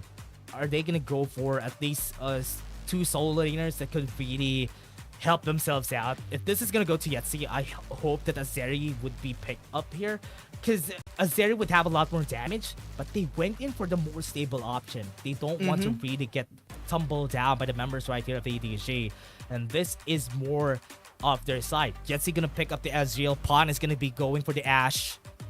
Yeah, that's way better. This is so good actually for J-Team. Even if they don't pick up the Zeri, the only problem with Zeri is that it takes so much time for her to be able to have substance in the game. Ezreal, you're already good with just 1 gauntlet, right? You have the slow already and you can just help out the team, J-Team, kite out the members here of EDG. They have the slow from the Ashe, they will have the slow from the Ezreal, and they have so many ways to lock down their opponents. Again, it's a complicated approach that J-Team will need to have in this game against EDG. But given their performance in Game 1, it's looking to be so easy for them to actually do. EDG this time around is the one that needs to step up. Yeah, and we've seen this in action though. The Jax in the jungle doesn't really have a lot of damage on the wave clear, which is one of the problems, one of the reasons why not a lot of people have been picking that up, but he's still at least a bit decent. This was all because of Long. Long is the reason why Jax in the jungle has been nerfed since last year is because of Long. But EDG now picking that up is maybe an homage to that playstyle that we've seen last year, but it's still gonna be hard. Honestly, I'm not seeing a really good angle here for that Jax, but the only thing that they could do here is at least get the early game in their favor, or at least get the late game on their side. Because Jax is the only champion that can actually stand a good chance against the Camille and the Volibear. And through the counter-strike, you can actually win. But it would take so much time and resources as well. That's why I think they are sending it in the jungle so he can just safely farm. Renekton and Garen are really good weak side laners that can just soak damage and just remain farming up without engaging at all.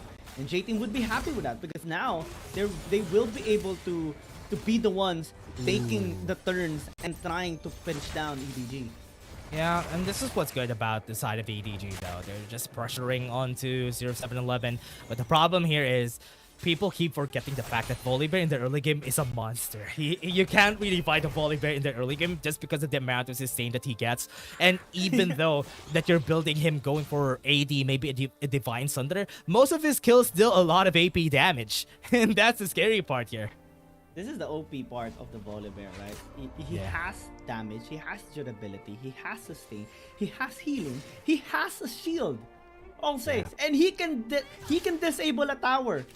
What the world is that? The disabled tower part, even if they nerf everything else, the disabled tower part is so good and competitive that everybody's still gonna be prioritizing this pick whenever they see. Only KBG won't be prioritizing it, and that's why they lost though. But EDG and J Team are gonna be prioritizing this pick at most. Oh, surely. I am looking forward to seeing what 0711 is going to be doing in this game for the tower dives. But so far, EDG is actually looking pretty solid. Investing 3 people to bash tower into the top lane. J-Team will send out 2 to help out Tan as well here in the bottom lane. Should have been 3 people there. Someone got caught. I'm super low in HP already because of the catch that they had there. But Shingo 7 on the top side of the map, it's not really expected here. Just because they saw 0711 in the bottom side, they actually just went in there. They got 2 playthings already. They want to dive DY here. They are 3 people. They can actually do that. Flash happened already. Don't have the Demotion Justice just yet. The damage from Shingo 7 was able to survive for a bit.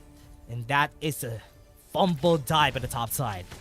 And every time they are able to negate the push of EDG, Pan can just answer into the bottom. That's why we see more free damage tower of again. Pan. And he's just alone there. One person pushing bot lane has more damage in the tower than 3 people of EDG in top lane. And also Arrow. because that's really fitting, Xiao Zhang has been caught by the arrow. Don 128 flashing in. Have the damage, adapted defenses to keep him up. And Don 128 takes the kill of the first blood. Unfortunate, the second that Pan reaches level 5, he casted the arrow and Dawn was ready to follow up. Why is nobody in the bot lane? Oh man, there's one. I don't know what's happening to ED. That's Shingdo, and that's not good. That nobody's here in the. What is this? They're getting caught by the rotations of J Team every now and then, and that's why they're getting away with getting a tower takedown in the dragon lane. A free kill, a free tower takedown, at least 3 plates right now, but 500 HP on the tower is not looking good here for EDG. Xiao Zhang fortunately is here right now, but we see every single player on the side of EDG having a gold deficit against their counterparts. And J-Team is going to be looking forward to this. This is the best possible way to start this game because again, they have massive scaling into the late game. They have the ways to initiate fights through the arrow. Here comes the arrow. Langui's gonna get hit. He has the Hextech Ultimatum with a Stormbringer. Too much damage from J-Team. Gragas did not even survive for a second there. And J-Team gets away with 1 kill. Yeah, got positioning, they got the vision. That's why Yetzi just backed away. Getting close to the tower. If they get died by Shingo 7, that might be really bad. But we've seen the arrow. Let's see the arrow travel. It is there. Langui wasn't able to do anything at all.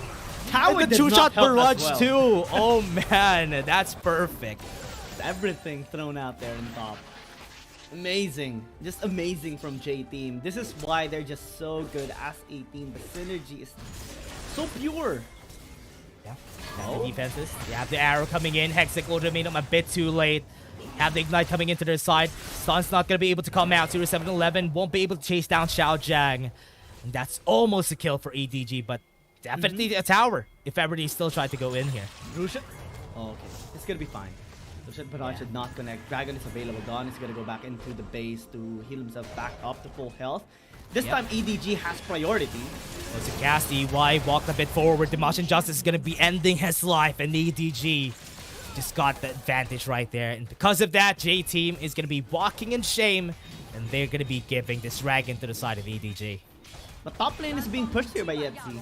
He is getting a lot of plays into that top side tower, and this is why J-Team, even if they lose objectives, are still able to take control of this game. Another plate handed over here to Yetzi. There's nothing that Xiao Zhang can do. He can try to close the distance, but 0711 is in close proximity to help him out. And now they're starting the RH. EDG, they need to fight. Got some damage in.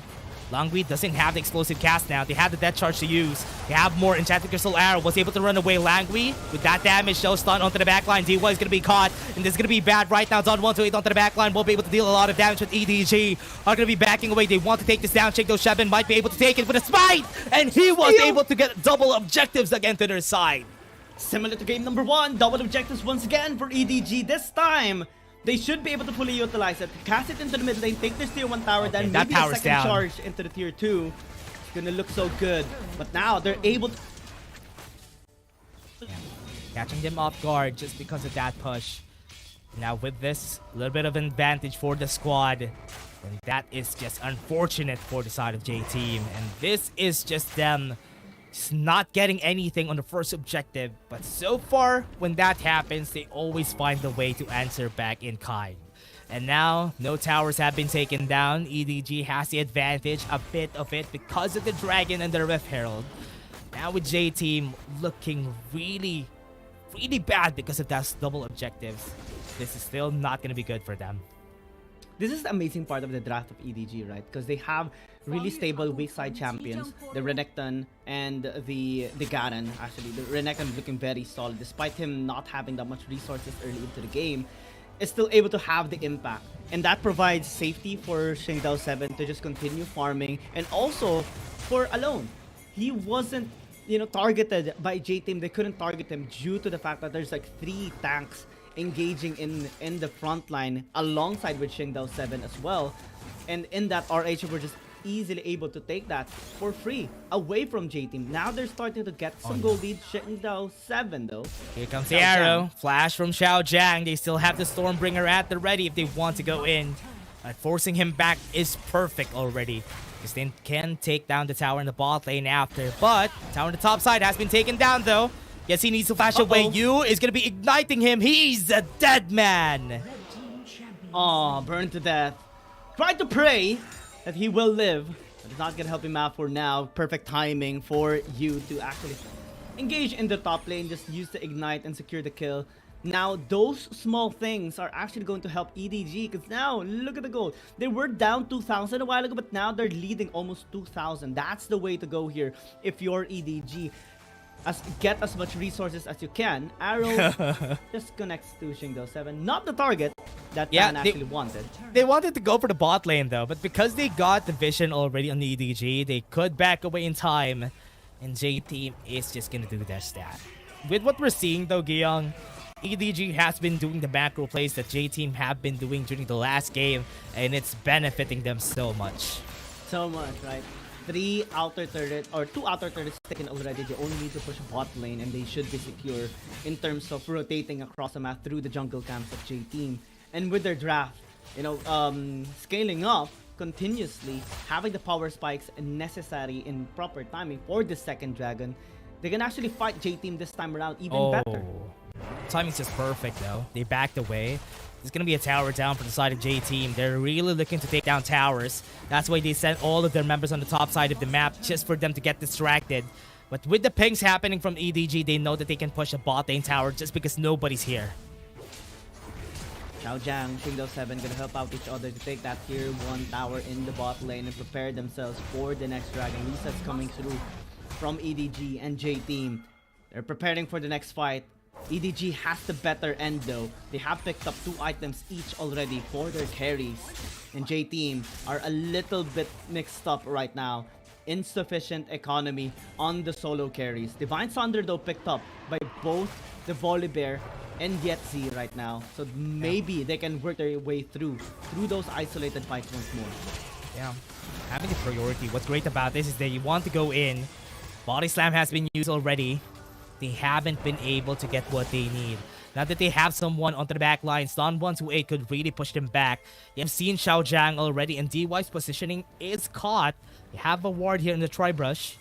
This is going to be bad because right now EDG is in prime position if ever they try to engage.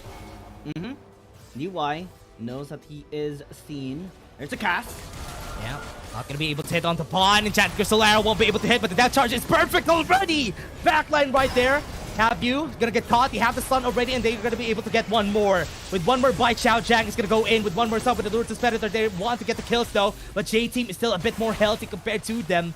They're gonna be giving this second objective. 0711 is healing on this dragon. Shingo 7 with half HP, they need to be careful. Great positioning from the side of EDG. They might be able to take the kill, but Ron has been taken down. Yu was able to get one Demotion Justice on. Shingo 7 is left alone. And Don128 was able to get that kill that they needed. And that's a dragon to the side of J-Team. Perfect kiting on the side of J-Team. The slows again, man, Dash. The slows from both the Ashe and the Ezreal is just so difficult to deal with. That's why EDG has been, caught in that position a lot of times in that fight. They wanted to engage, but they couldn't fully utilize the composition. Oh, that cast though. No follow-up, right? And Langli got caught, got punished heavily. Hextech ultimatum as well. Yeah, they could fight, they could turn, but the slows again are just so difficult to deal with. That's why even though Xiao Jiang tried to engage, there was no follow-up coming in from the rest of EDG. They're moving like a unit though. Whenever someone gets hit by the Void Seeker, someone is gonna replace that so that they won't get hit by the Living Artillery. That's why it's scary to fight against J-Team, because look at how coordinated they are on this long fight with low HP too. And that is why this is the second seed of the CN Conference. This is why J-Team is a team fighting god, I would say. They're so manipulative. They can win fights without even fully committing onto it. And that's why many teams have fallen down trying to face against J-Team, and only 2 teams were able to actually take them down. And right now, EDG has been trying. They are still okay in this game. They are not down a massive amount in terms of gold. Objective-wise, it's very even as well. If they can take the 3rd dragon, then it's going to help them in terms of their durability, since they have picked up the mountain earlier. The only thing you need when you're fighting against J-Team is not to become impatient. But the way that J-Team plays, it forces you. It forces your hand to be impatient. And now look at what's happening right now. Don128's keeping them in track. They got one onto the back line. Longway's low HP already. They got one kill, which is Don128. They're very healthy. They want to go for more fights though. J-Team doesn't have a lot of damage anymore. They lost one member, so EDG could just back away in style because J-Team has Don128 down in the clutches. J-Team, despite not losing a member, still able to fight the members of EDG. Still the one pushing. So problematic. What is this? You can't even get close, because even if they try to get close, you won't be able to reach them just because of the amount of slows the J-Team has. And now what are they going to do? What is the next step here? They just win the pokes every single time. Through the Ezreal, through the Ashes. Why this is a better pick compared to the Zeri, because now they can just manipulate the movements here of EDG every single time they try to engage. Fortunately for them, they were able to catch one a while ago. But J-Team would be stepping a little bit further back this time, the next time that they meet. Baron is available. EDG wants this, but with the vision of the Scuttle card that J-Team possesses, they could not get this sneakily. That's why this mid-tier enchant is really strong, even on the Camille. Because after the Hextech ultimatum, one big chunk of damage, almost like a Mega Inferno bomb, is gonna hit you hard. That's why, from what we're seeing from J-Team, what they can do here is just to be patient, wait for the pokes before they try to engage, and they can win those fights. They don't need to be impatient too. That is the thing here. J-Team is very good at those types of plays. Whenever you have a battle of attrition, J-Team is gonna win for sure, because they know that they don't need to really engage onto anything. That charge has been used already by DY, and now they're gonna go in. Explosive cast not gonna hit Yetzi, and he's gonna survive, and that's a big blunder for them. Shingo 7 might fall, and 0711 is gonna flash in, hold him down, and he's dead. And that's a Baron call for the side of J-Team. Without the jungler, they won't be able to contest, but they need to still to try, because if J-Team gets a Baron, it's gonna be a nightmare. That's a fast Baron though. That's a really fast Baron. EDG, they don't have a lot of members though. They have the ultimatum onto Xiao Jiang. They're gonna get caught. And they have a lot of damage too. They got foiled, but that enchanted crystal arrow was able to get the kill. Pawn, perfect play. 2 members left for EDG. But They have having Killer to Instinct deny though. the Baron. They have Killer Instinct. They have the shield. They have the exhaust. They won't able to get the kill. And that is going to be the call from J-Team. Bait them out, and they're going to catch their breath. And they were able to actually bite the bait there. J-Team getting 4 kills in that fight. They weren't able to take the Baron, which is good here for EDG, but losing 4 members is so detrimental for EDG. Let's check that replay one more time, because after this, we will see the Dragon being started by J-Team. The catch, man, the slows is just so good and so unfortunate for Langui. The catch That was so far. He tried to anticipate that Getty would be able to flash To and then essence bring shift, him right? back, but it was too early. That was like Giga Brain, supposedly, if he actually essence shifted. And he died from Trisha Barrage. Oh, man. The man you tried to kill killed you instead. And this engage is going to be good. Look at the mid lane, though. They want to push the tower down. Yui's going to fall down. J-Team really not healthy in this fight. They're going to go in with a killer instinct. Alone is going to catch Don 128. They got one kill already. D.Y is going to catch Shingdo 7. They don't have a lot of damage, though, but Yetzi might be able to flash away here. Good Void Seeker from EDG. They might be able to take 2 more down. Alone is very healthy, and that's a takedown. And they can now take their Baron. A triple kill for Alone is perfect. This time it's J-Team that got impatient. Why did they engage in the tower? Yeah, you have the Volibear, but it only disables the tower for a short amount of time. And with that, losing 2 members, losing 4 members is so detrimental. Now free Baron, now EDG is able to catch up in terms of gold. It's just perfect. Yeah, J-Team were able to take the 3rd dragon for themselves. But Baron available is just perfect for EDG. Let's check that replay one more time. They tried to take the tower. They got too greedy. This is a team that strives when they have the poke on extended team fights. But if you let EDG engage just like this, hard engages suit them even better. And Alone was able to fully utilize his Kaisa pick, being able to free hit as Xiao Jiang tanks him up as a shield. Just perfect. Securing triple kill is like already half item for Alone. Not keeping Alone in check is the bad decision right there. Explosive gas gonna be there, but Yu was able, Yetzi still able to run away with an essence shift. He's always at the ready with a QSS. And 10 seconds on the clock, we're gonna be going for the Elder Dragon. But look at the towers down the side of EDG. That's a good spot for them to fight on this Elder Drake. EDG, they have full vision here in the bot side river, and J-Team does not. Oh no! 7-11 might get caught, has the Stormbringer to run away, but DY is already low.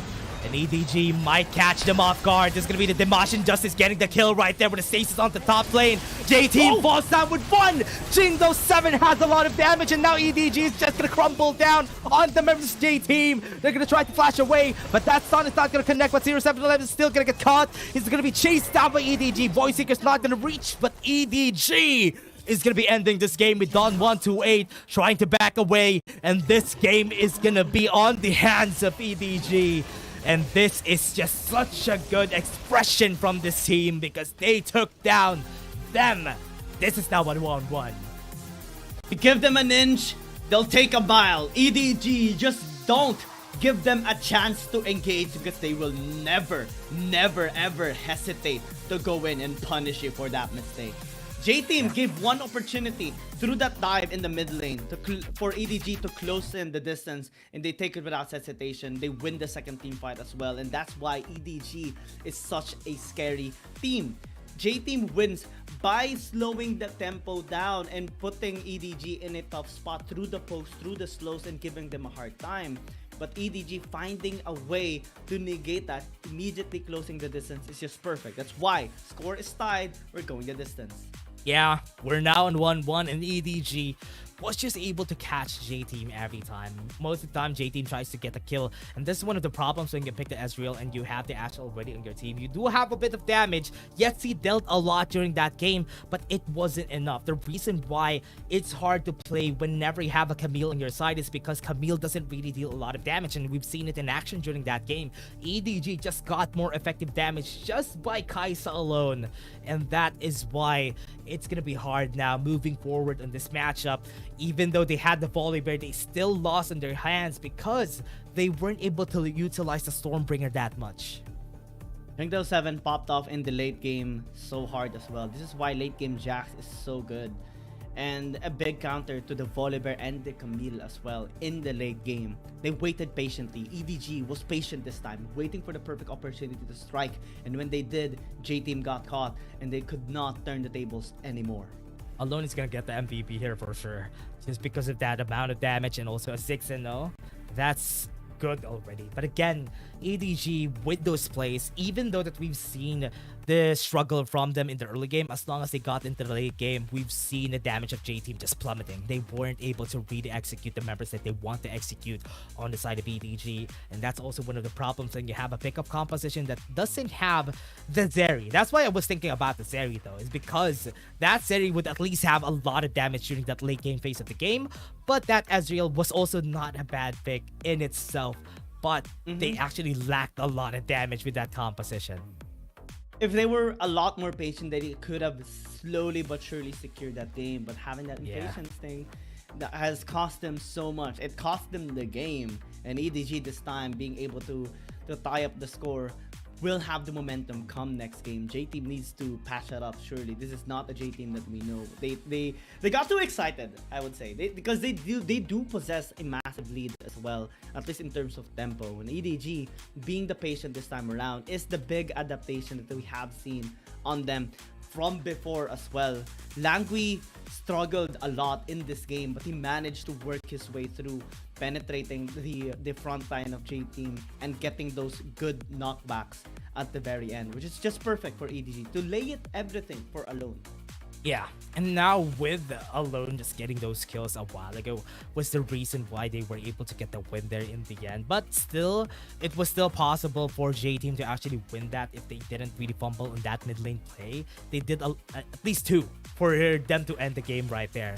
And after that, it was just in favor of EDG all along.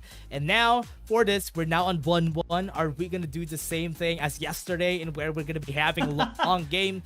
Overall, are we gonna reach game 7? Let's see. I mean, it's still not done though. I mean, many days of 7 games already. Again, this is the battle of the top teams right now.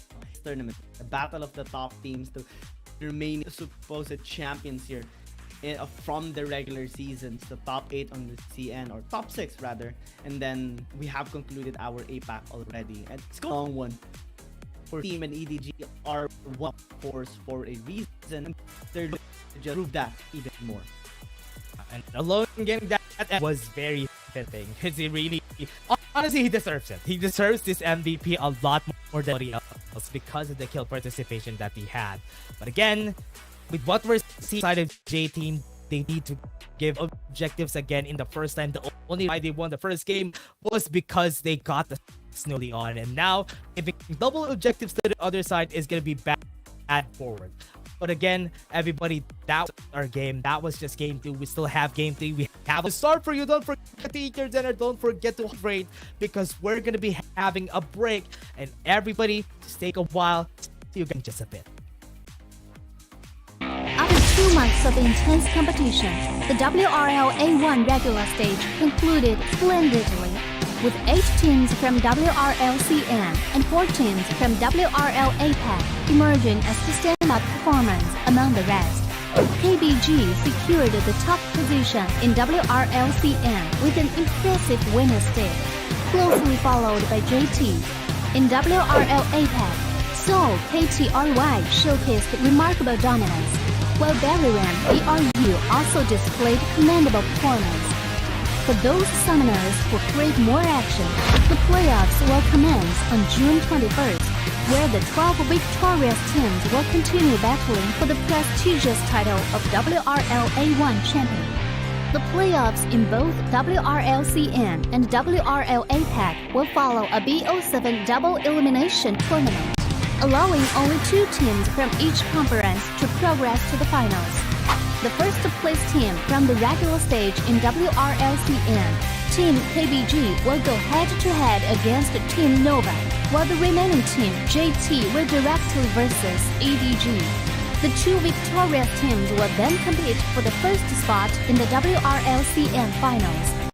Meanwhile, in the losers bracket, the 5th place JDG team will select TE as their first round opponent, while the remaining team, WBG, will confront TT. The winner of the first round in the losers bracket will then face the opponent determined by the first place team in the regular stage, and the final winner will earn a spot in the finals. Additionally, the 4 teams from WRL APAC that advances to the playoffs will also engage in the double elimination tournament, where 2 winners will be chosen to proceed to the finals. The finals will unfold over 3 thrilling days, promising an unmatched level of excitement. On the first day, the 4 teams will engage in a BO1 single round robin, and the team that finishes with the top rank will secure the first ticket to the grand finals. The remaining 3 teams will then face off in a single elimination bracket on the second day, vying for the chance to compete against the top-ranked team. Finally, on the third day, the 2 winning teams will enter a gripping BO7 Ultimate Showdown to determine the ultimate WRL A1 champion. With all 12 teams fully prepared, the question remains, who will emerge victorious and claim the coveted championship glory after enduring such intense competition? Get ready for a wild ride. Let's eagerly anticipate the thrilling spectacle together.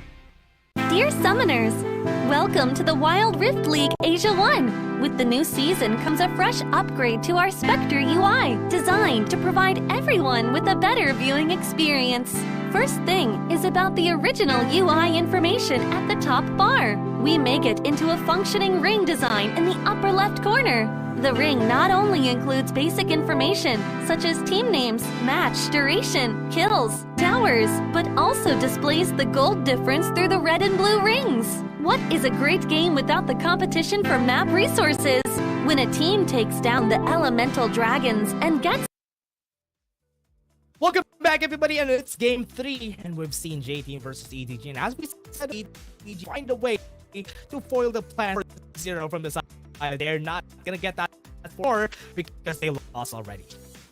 J-Team, they make a little bit of a mistake giving an inch here to EDG, and EDG takes a mile, takes the game for game 2, and now they are on red side.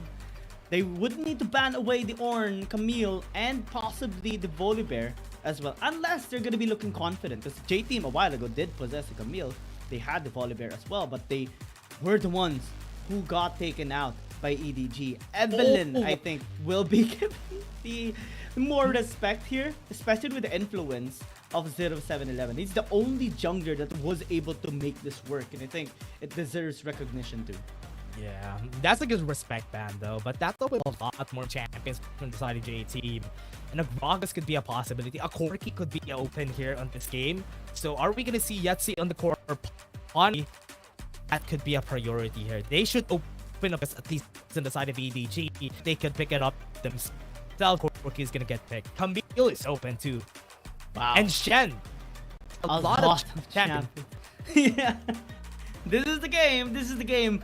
Again, J-Team and EDG, they're just so good at these various champions that you have to give away some, and you have to put more respect on their prio champions like the Gragas, like the Evelyn, Varus, and Kaisa here. Perfect champions here for you and Alone. Corki being prioritized is actually good here for J-Team. This is something that Yetzi is just really a fan of. But the Ashe though by EDG looks like they want a piece of that. Yeah, they want to go for Alone's Ashe now. So if ever they're gonna go for that, they have the early game pressure that they had during the last game, or are they gonna do something different? One thing that could be used if ever there's an Ashe combo on the other side is maybe a Shen, so that they won't be able to really combo out whoever gets caught by the Enchanted Crystal Arrow. Shen, Camille, Volibear. Which champion do they pick off for the they pick neither Jax. is gonna be the answer. Yeah, Jax is possibly going in the jungle once more here for Shingdo 7. He actually did a really good job come late game to enable himself and serve really well in the front line for EDG. And through the Ashe this time, denying the slows, denying the poke from J-Team, and having that as well is just gonna be perfect for EDG. Honestly, if ever they pick the Ezreal here on this phase, it would be good too. Having the Ezreal together with the Corki, that's the double threat. That's the usual that we've seen yesterday. Whenever a Corki gets picked up, the Ezreal is going to be the answer back on the other side, so that they still have the same poke power as both of them. So that could be something that they could use before engaging with the Hextech ultimatum that this Camille would have. Or they might need to pick it right. They could pick the Galio. Oh no, they still pick the Volibear? They do love this. I mean, they're gonna go for round 2. This time you don't have the Ash, but maybe they can invest a lot on engaging this time around. Since they do have Volibear, they do have Camille. The Corki is gonna be perfect for late game scaling and end the damage as well. It's gonna be huge. But EDG still having the Alistar. It's just gonna be perfect here for Langby. A while ago, this wasn't the champion that he used. He actually used the Gragas, but again, still having a perfect engage tool with the Alistar, with him using, is just amazing here for EDG. Yeah, they should ban the Nautilus now on EDG so that J-Team wouldn't really have a lot of choices on the jungle. Maybe pick up the set for the Y. That could be possible. Oh, banning the Thresh? Wow. This is the only team that you would want to ban the Thresh, because they used it against J-Team. DY even landed the MVP during that match, game 1 in day 47. And actually, props to EDG. They're sniffing them out a little bit and respecting heavily on the champions that can be fully utilized by the players. That's good. Yeah, banning the Thresh, banning the Galio. Only choice is going to be Nautilus for DY, but against an Alistar, not really the best champion to use. So they should just pick something up, pick something different. Maybe, as we said, a set could also be a good pickup here. The Xin Zhao! That's what I'm looking for. Yeah, against a Volibear, that's a good matchup though. But Pawn picking up the Orianna. Whoa. Easy Hex Ultimatum combo though. Wow, okay. Into the Glacial Fissure. Wow. This is perfect for the J team. They would be able to negate some of the projectiles. That's a good of answer. EDG as well. Against the Alistar, Braum is also a good pick too. Because once you try to get close, try to get a pulverize, or at least get any ultimates down, one of the things that's scary about this though is that Pawn doesn't really have a lot of damage. Orianna takes a lot of time before she would be able to deal significant damage against the members of EDG. But the only thing important here though for J-Team is just to land that ultimate. The Shockwave is just a CC tool at this point. I love this. I'm ready. We're ready for this game 3. We love the draft coming in from both J-Team and EDG. This is looking to be an amazing one for sure as EDG tries out the similar draft of J-Team a while ago. Camille and Volibear still remains on J-Team, but now they do have the Orianna and the Braum to work around with.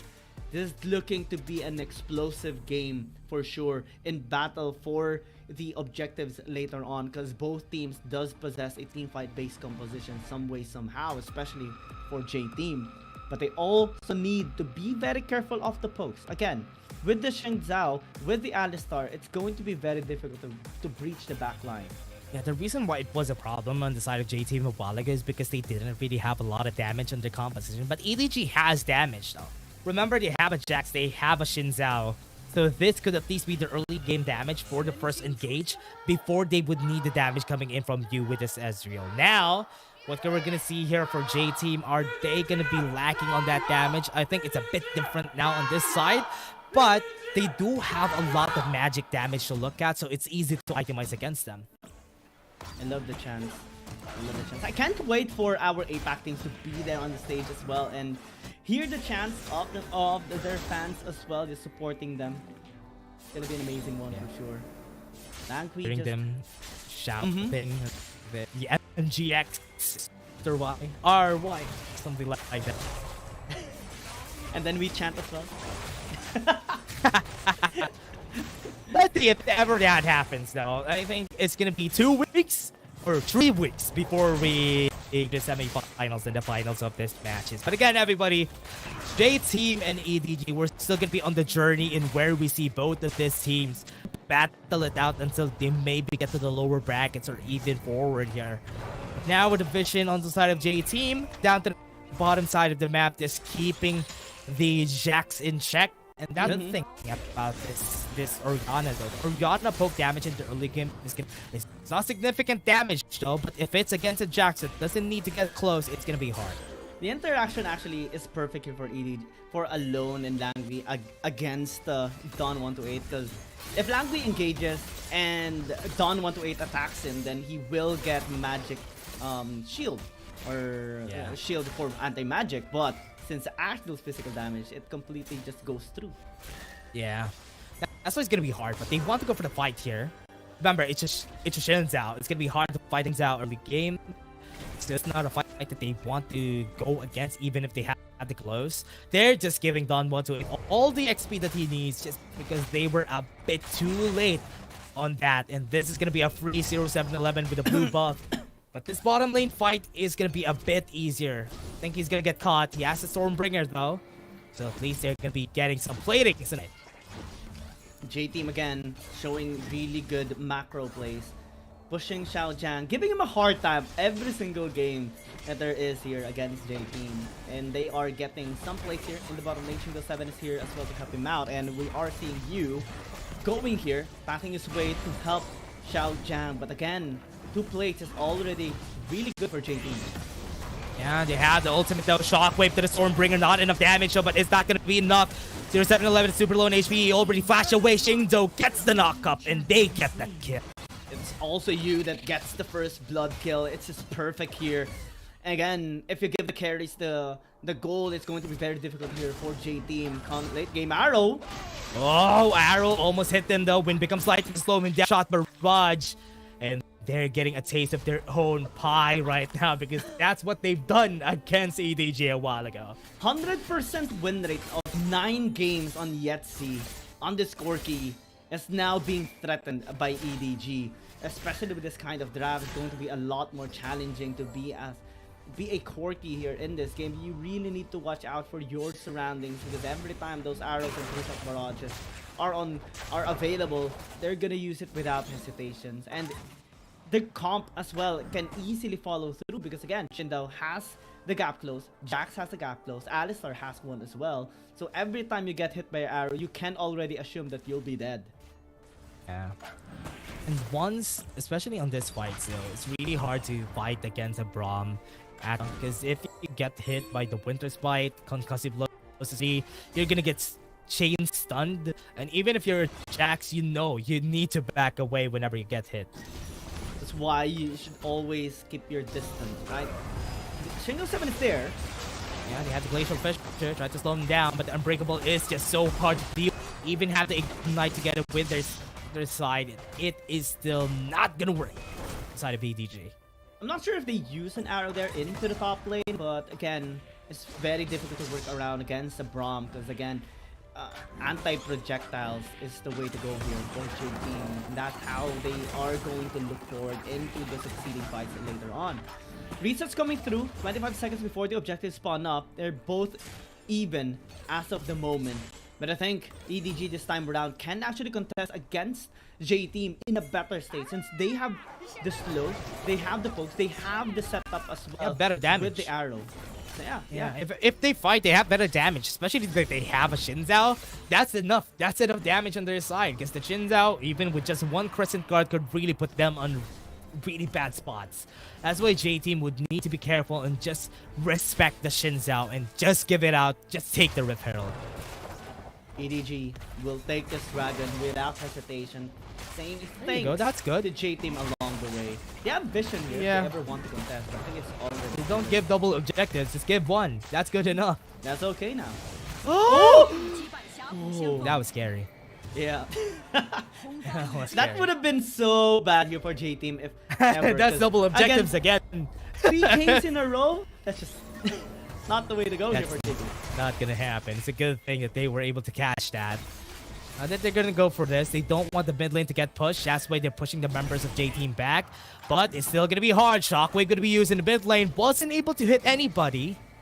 Now they need to really commit if they want to take down this tower. Not gonna be able to take this down. Pulverize to the back line with a Crescent Guard. Pushes him to the mid lane. And that's a good combo from EDG. Perfect combination of the engage into the headbutt, into the Crescent Guard, into the arrow of Alone. Zero counterplay, and Pan finds himself on Gray's clean almost immediately. Let's take a look at the replay though. Look at this. The engage was perfect. Yeah. Oh man. Even the barrier wasn't helpful because the combo is just so supreme. And yeah, they were able to get a couple of plates, but not able to take the tower is actually perfect for EDG. As long as they're able to defend that, they're gonna be fine. Yeah, it'll be good for them. But as long as they don't defend this top lane tower, oh my, the damage from the barrage is just so much now.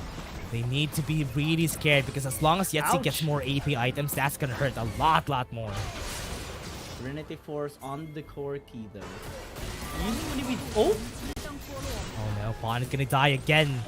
EDG's just gonna take him down. That's a lot of damage from this guys. And Pawn is not able to play the game. As Essence Reaver picked up already by alone. It's just amazing here. So he has the damage in terms of on hit.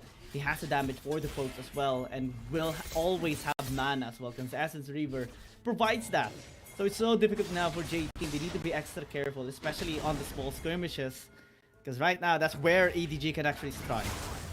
Yeah, have the positioning. 2-shot barrage is gonna get cancelled by the Unbreakable.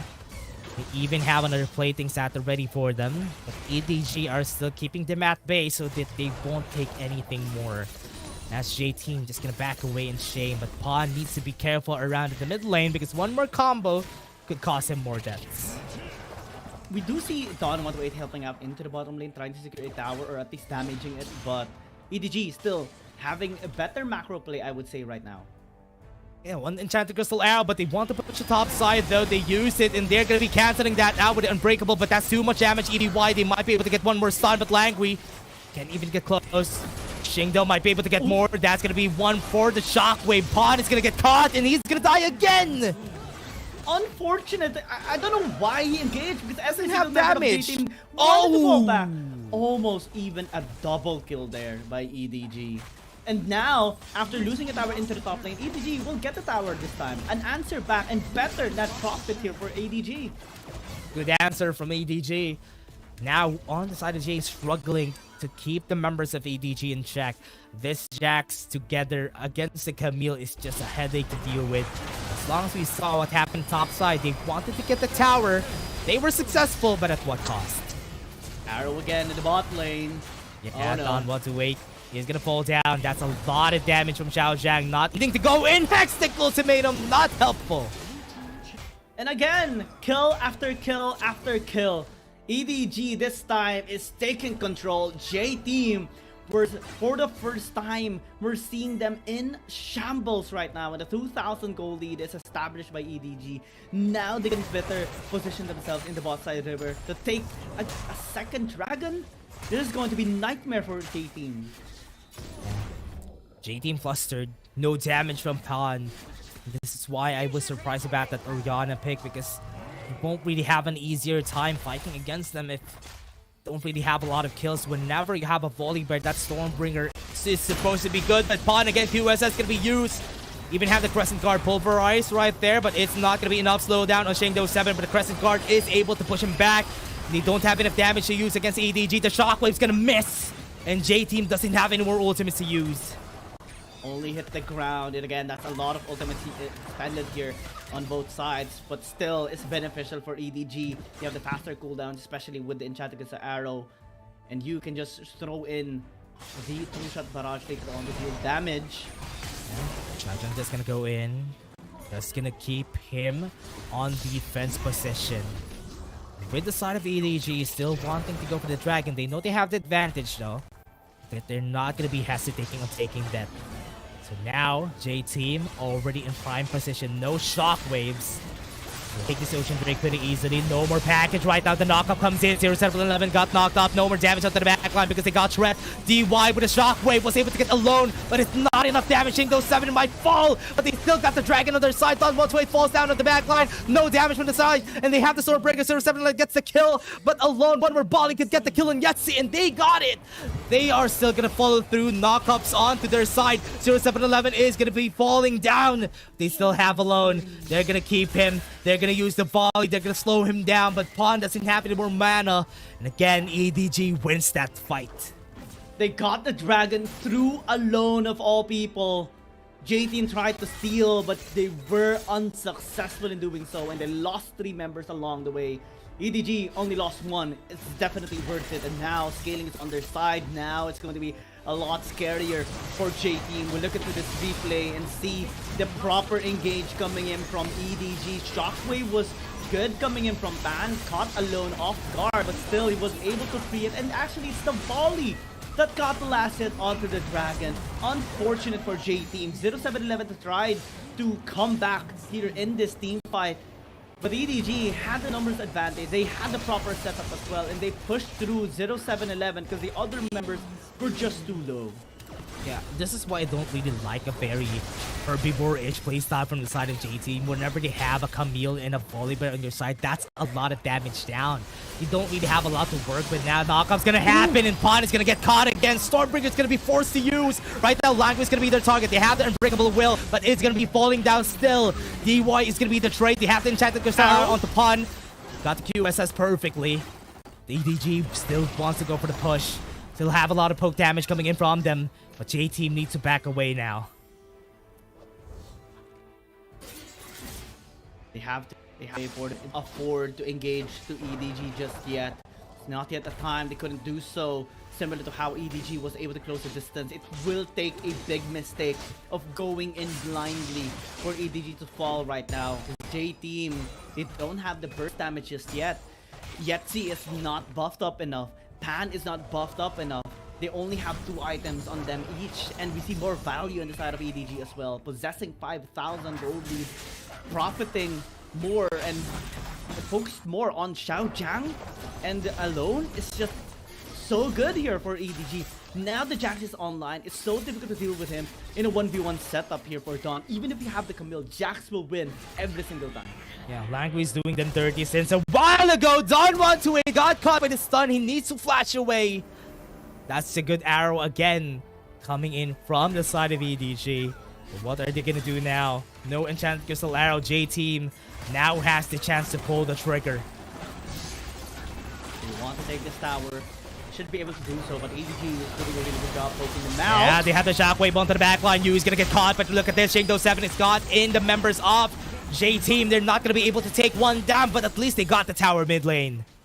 EDG tried to defend, but again, Stormbringer is a definite tool that J-Team can fully utilize. And 1 tower is already enough. They already are happy with it. They need to take more. Again, the Dragon starting to be a problem here for J-Team. They need to start taking it away from EDG. Because if they take 3 Dragon stacks, it's going to be a nightmare here for J-Team. It's a massive durability tool here for EDG, especially that they do possess that Mountain Dragon as well. They will have cooldown, they will have sustain as well. Oh man, it's a nightmare for J-Team if ever this happens. They need to contest, they need to find a way to penetrate the backline. If they get the kill alone, it's already perfect. I think that's the way to go. Gonna be on their tails. They're gonna be patching. Shingdo7 Crescent Guard gonna be used. They have the ultimate already. DY won't be able to follow up with a lot of CC. Langley has already caught up onto the backline. 0711 is gonna be the target. That's a lot of damage coming in from them. Yetzi will be able to get a lot of barrages onto their side, but Xiaojiang just helped their teammate out, and Shingdo7 survives. EDG still got the better end in that fight. J-Team took too much damage, but in terms of position, J-Team can actually start this Dragon anymore. Yeah. And EDG needs to check this bot side river blindly. That's the luxury that J-Team possesses right now. Maybe they can set things up. Yeah, Unbreakable is going to be there. Not going to be dealing a lot of damage. They still have the Hawk Shot at the ready. Language. If ever they try to go for that, Language is in prime position to go for a good pulverize. Still don't have any vision. Not a lot to see. The members right here of J-Team already starting on this objective. Right now, they need a triple dragon threat. Dawn 128 is already here. They have prime position, forcing Language to go for the flash. And J-Team is already starting the fight. They already starting the dragon, pulling it back up. Pawn is already half HP. This is going to be a bad fight if ever they try to start it now. And with that, the ultimate's going to come in. Unbreakable is going to be there. Shockwave's going to miss. And right now, 1v1 against Yu and Yetzi. Yetzi wins the fight. Yu forced to flash away. And J-Team are still playing the mind games right now against EDG. They're still not starting. They still are getting caught. 2k HP backline pulverized, perfectly timed, and they still got the dragon in the end. Shingdo7 got 3 dragon to the side of EDG. J-Team will walk away in shame as they lost the dragon once more against Edward Gaming. And now, Mid lane gonna be pushed. Nothing that J-Team can do. They have to go back into the base and replenish their mana and their HP. EDG, 3 dragon stacks. Oh man, J-Team is just struggling right now in this game, and EDG is having the best of time. They were so patient as well in taking that dragon, in closing the distance against J-Team, because Dawn 128 was threatening for a backline engage. But through BO7 and through Xiaojiang patiently guarding the area and waiting for the perfect opportunity to strike, that's why EDG has won. They haven't really had a lot of damage from J-Team, and as we said, it's easy to itemize against them because the only damage that they have is a lot of magic damage. And with Yetzi going for full AD2, it's still gonna be hard compared to just spamming their Rocket Barrage on a full AP build. It's still gonna be harder to really deal the damage when you have a counter strike, when you have a Crescent Guard to deal with. You don't really have the effective damage that you are expecting from this guy. Here comes the Enchanted Crystal Arrow. Yetzi's gonna get hit. No need to use the QSS. EDG are still on the mids if ever they want to take the Baron. Dawn 128 is also... Oh! Yep, stun's gonna come out. Shockwave's gonna hit them. There's gonna be a first kill for the side of J-Team, but they're gonna get caught. Dawn 128 needs to run away, but he's so tanky. And this is a chance for J-Team. They really needed to get that one kill because they want to at least get the advantage before the dragon fight happens. That's the only luxury that he has with the Hull Breaker. Xiaojiang doesn't have. That's why he is very vulnerable being alone. We look into this replay, a big punish by J-Team. But it's only that one kill. They weren't able to translate it into a tower. Now, though, they're starting the Elder. Vision this side of the map, they don't have you. Not a lot of damage from the side of EDG, but the backline though alone is here. EDG knows that that's happening right now. They got one. They're not going to be able to steal it. Unbreakable is going to stop them from taking so. And they have the dragon now on the side of J-Team. EDG, that kill on the Jax is more beneficial towards J-Team now. They saw the effect. They saw the detriment right now for EDG. Without Xiaojiang, they could not engage to J-Team. And that allowed them to secure the Elder Dragon as well. Now they can position themselves to the Baron. If they get this, then EDG is going to have a much harder time now defending. Don't have lens. They know that they're taking this. EDG is aware, but also J-Team is aware that they're in the area. Teleport's going to come out. They're going to be dealing a lot of damage already. Now with EDG using the Enchanted Crystal Arrow on 0711, he's going to be surviving for so long. They're going to be going for the damage against Langui. Not using the Hextech Ultimatum just yet, but J-Team, look at the position right here. Xiaojiang gonna get caught. They have the Elder Dragon buff, remember, they have the barrier too. BO7 might be their target, but they have the stasis. Gonna take some time. They have the barrier, they have the shockwave. BO7 is gonna fall, and EDG is gonna go in. A low right fall with the EDG. They have the drink, and J-Team is just gonna be taking them down. And EDG wasn't able to answer back on that fight. Elder Dragon is the only buff they need. They don't need the Elemental Drakes. They don't need the Baron.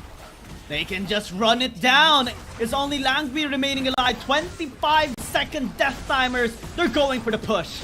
Yeah, 20 minutes, no more Nexus guards, no more Nexus defenses. Langui tries his best, but with the Elder Dragon buff, they're gonna fall. And J-Team turned a fight that they supposed to lose to a win.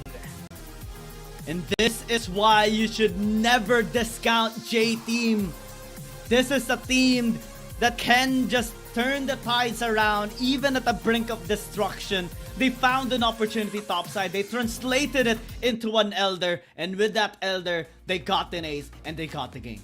Yeah, that was such a great performance coming in from J-Team. They were losing. We were gunning for EDG winning this game because of the triple dragon that they took already. But because they were able to get vision around the Elder Dragon buff and they were able to get one kill on Xiaojiang on the top side, that turned things around. One kill was enough for them to win the game. And that is just the decisiveness of J-Team. One pick off, one Elder Dragon, and one team fight is all it took for J-Team. And EDG right now is in a deficit in terms of the scoreline. Now J-Team has the advantage, 2-1. They only need to win 2 more games. And that definitely is a big blunder here for Edward Gaming, because in momentum wise that would affect them negatively, especially after losing a game that you were supposed to win with three elemental dragon stacks on a scaling lineup. It's really hard though, especially that they have Xiao Zhang. Xiao Zhang should have been the most valuable player there. For them, having Triple Drake is supposed to be good for them. It's just sad that they didn't have the Infernal Drake though, but it is still great to have a lot of Drakes on your end. And they were just able to do it patiently. Remember, Pawn was 0-3, and he was able to get it to a 4-3-4 in the end of the game. This guy, I mean, the whole of J team actually. This is why it's so difficult to take them down. They are well synergized. You give them an inch, they take a mile. So does EDG. They showcase that in game number 2. But EDG possesses that as well. And that's why this is a team that is only third or second actually to keep us gaming in terms of scoreline. It's so difficult to take them down. Yeah. And even if right now we're going to be pitting them against each other, I'm not sure who's going to win. If it's KBG at their form yesterday, or is it J-Team at their form right now? Because right now J-Team is still the same team. They're not changing. They're the only team that is constant in this game, and their playstyle doesn't change. And it's the most different out of all the CN conference team. Yeah.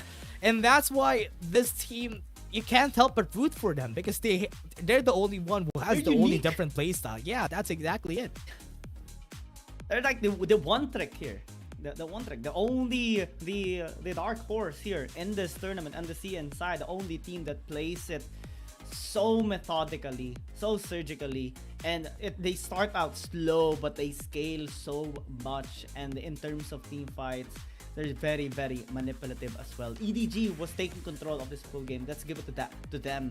But they need to land the finish. They need to finish the job in order to take down J-Team. Yeah. And I think this should be an opportunity for them to improve as well. They found a weakness to J-Team. They found a weakness. They can actually take them down through this strat. They just need to be a lot safer. Yeah, honestly, during that game, it's a very low kill count game, because we didn't really see a lot of skirmishes, and that's a luxury whenever you're fighting against J-Team, because you're not going to be seeing a lot of kills happening around the map. It's more on them just playing mind games around with each other, and these are the perfect teams to really do just that. And for this game, we've seen a lot of blunders from J-Team. We've seen them flustered during the game, but decisiveness is going to be key for them to win this. Now EDG, they need to think back on their think tanks, because during that game, that was their win. That was supposedly their win, and they need to think about that now, and they need to adapt during the next game. But again, everybody, we're just going to be taking a short break before we head into the next game. See you guys in just a bit. After 2 months of intense competition, the WRL A1 regular stage concluded splendidly, with 8 teams from WRL CN and 4 teams from WRL APAC emerging as the standout performance among the rest.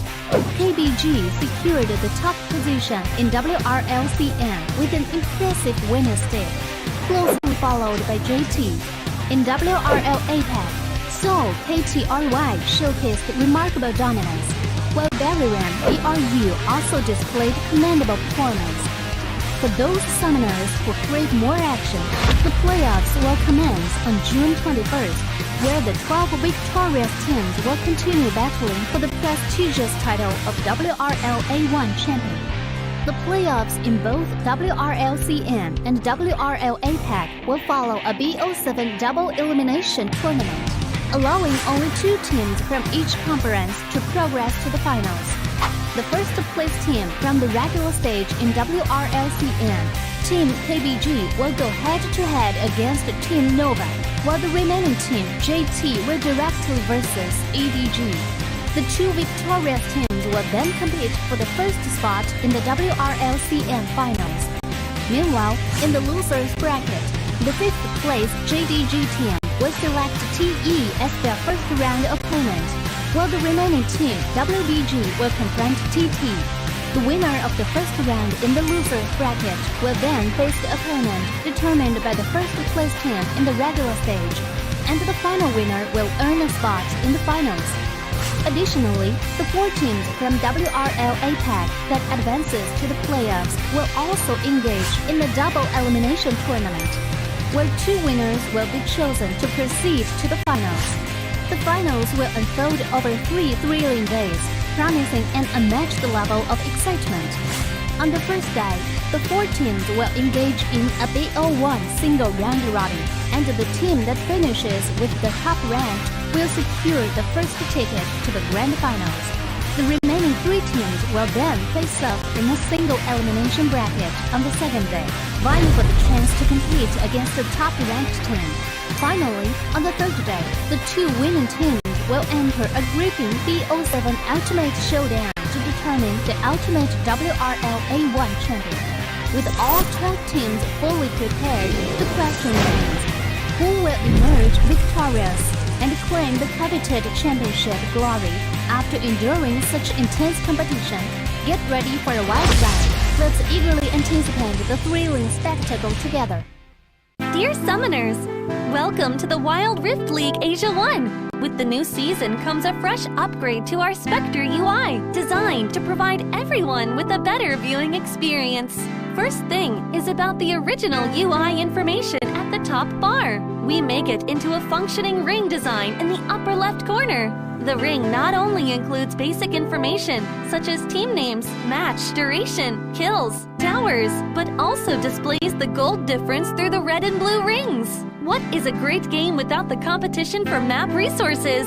When a team takes down the elemental dragons and gets the buffs, the stunning special effects not only make the acquisition of resources more ceremonious, but the elemental dragon's specific color-coded buff energy blocks will also be intuitively embedded in the corresponding red and blue sides. Whether a team speeds up the match tempo by getting Rift Herald, expanding their lead by killing Baron Nashor, or stealing the Elder Drake for the final victory, the countdown timer special effects and the resource-specific color coding will help summoners watching the game to quickly understand what is going on in the game and capture the critical information. Additionally, we will display the whole in-game map on the top right corner. When the elemental dragons, Rift Herald or Baron Nashor is about to spawn, the corresponding resources exclusive countdown will appear in the top left corner of the map in real time, providing clearer information on team tactics and map resources. The new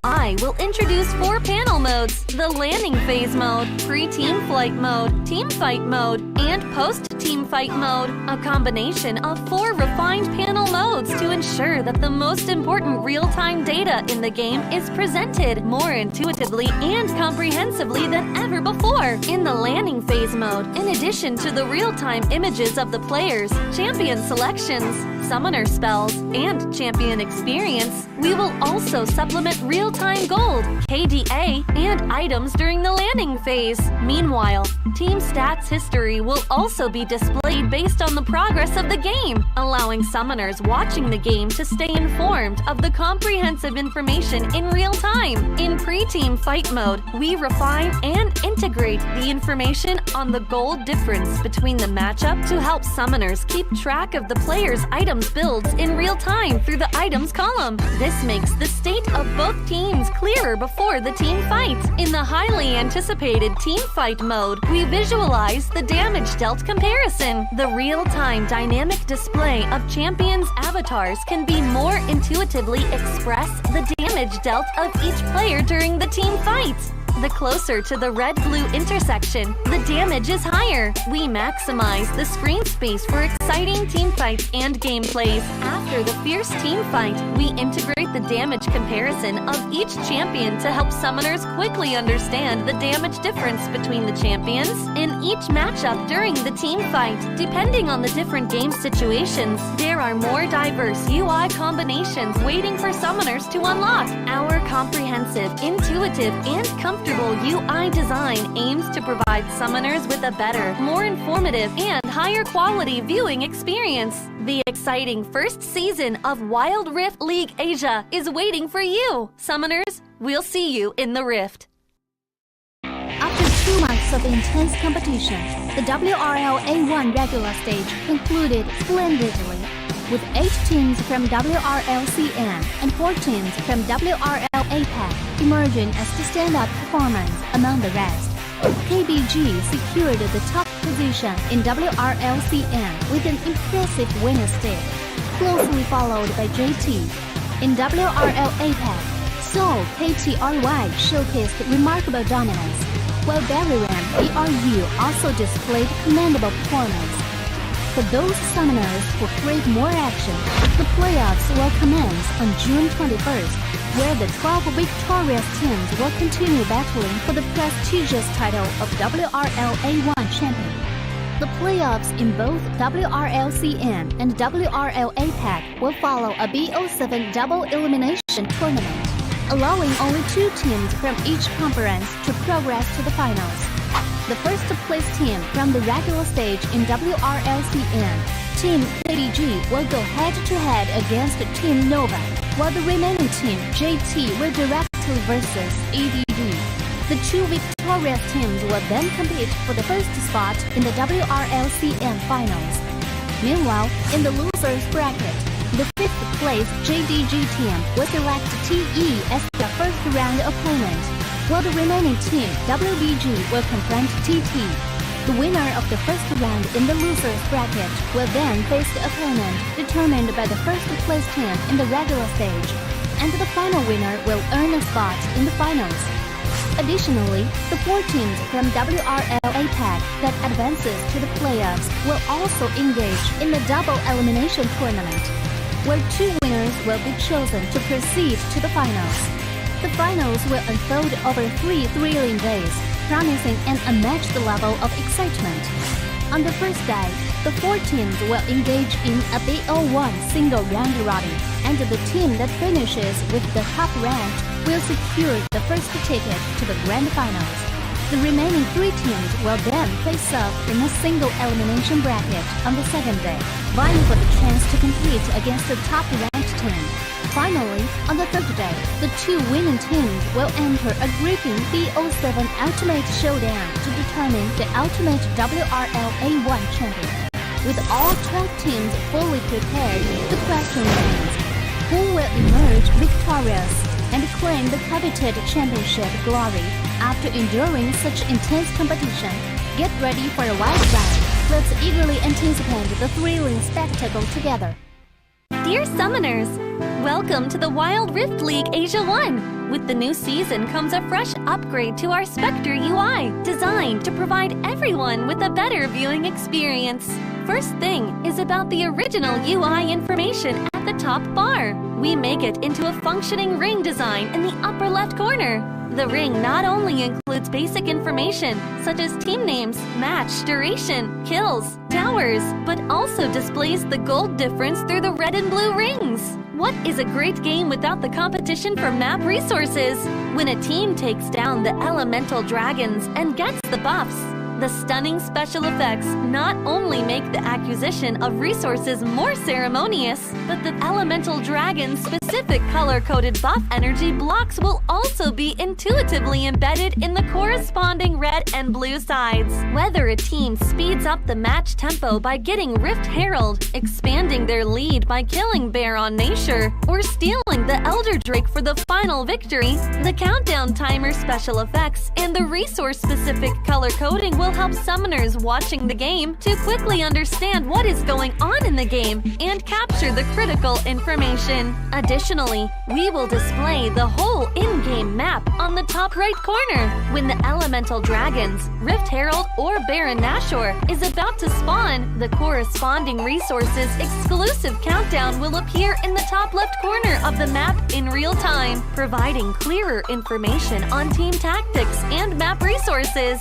The new UI UI will introduce 4 panel modes: the landing phase mode, pre-team flight mode, team fight mode, and post-team fight mode. A combination of 4 refined panel modes to ensure that the most important real-time data in the game is presented more intuitively and comprehensively than ever before. In the landing phase mode, in addition to the real-time images of the players, champion selections, summoner spells, and champion experience, we will also supplement. I hope you guys had your dinner because game 4 is dashing in, and this is gonna be the next game for us, everybody. It's a 2-1 with the advantage of J Team, which is basically the tournament favorites right now just because they're second seed. EDG would need to put their best foot forward in order for them to turn this around in their favor. But again, we're gonna be your shoutcasters. My name is Dash and I'm here with Gail. A while ago, it could have been their game, but J-Team turned things around, and they're the ones leading the series right now with a 2-1 scoreline. Let's see. Wow, that's 3 coffees. That's true. Sorry, I caught that. Oh, man. You got that right. It's 7 p.m. where we are, and they're drinking 3 coffees because they need it. Honestly, they need to keep themselves alert. Even if that's why it's normal to see them shake a lot, because they're taking a lot of coffees in order for them to keep themselves alert on this bigger stage. Now that we're in the playoffs, we do have a lot more at stake whenever you lose. That's why you really need to win these matches. You need to stay alert. You need to be awake. You need every bit of adrenaline in this game. Again, this is a high pressure situation for both our teams, and they're really giving their all.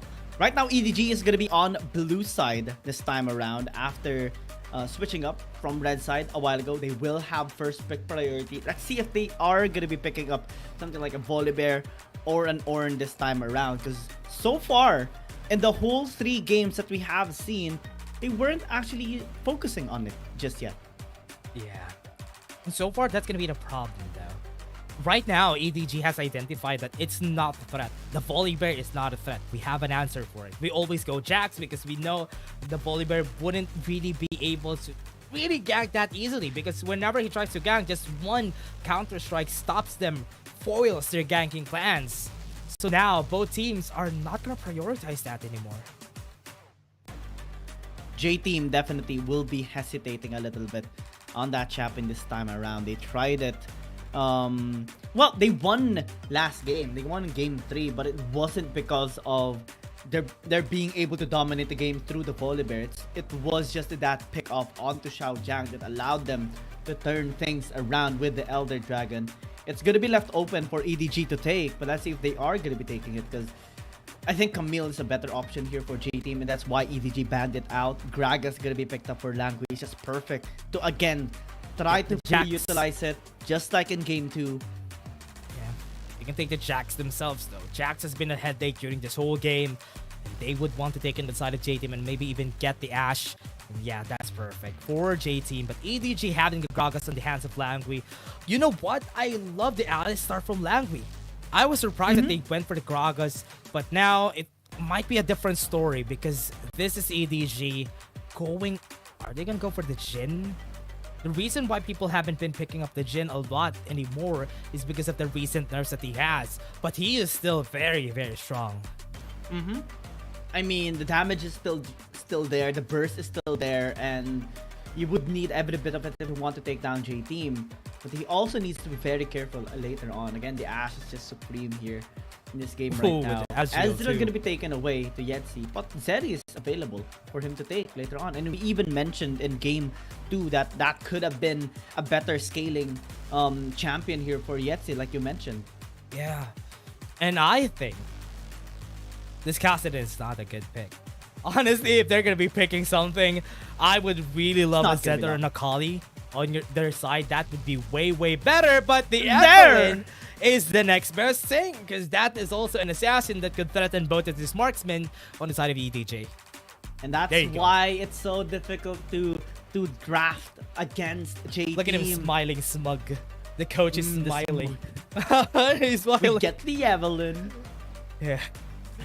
There's no other jungler that can use this champion aside from 0711. He's the only one that uses this.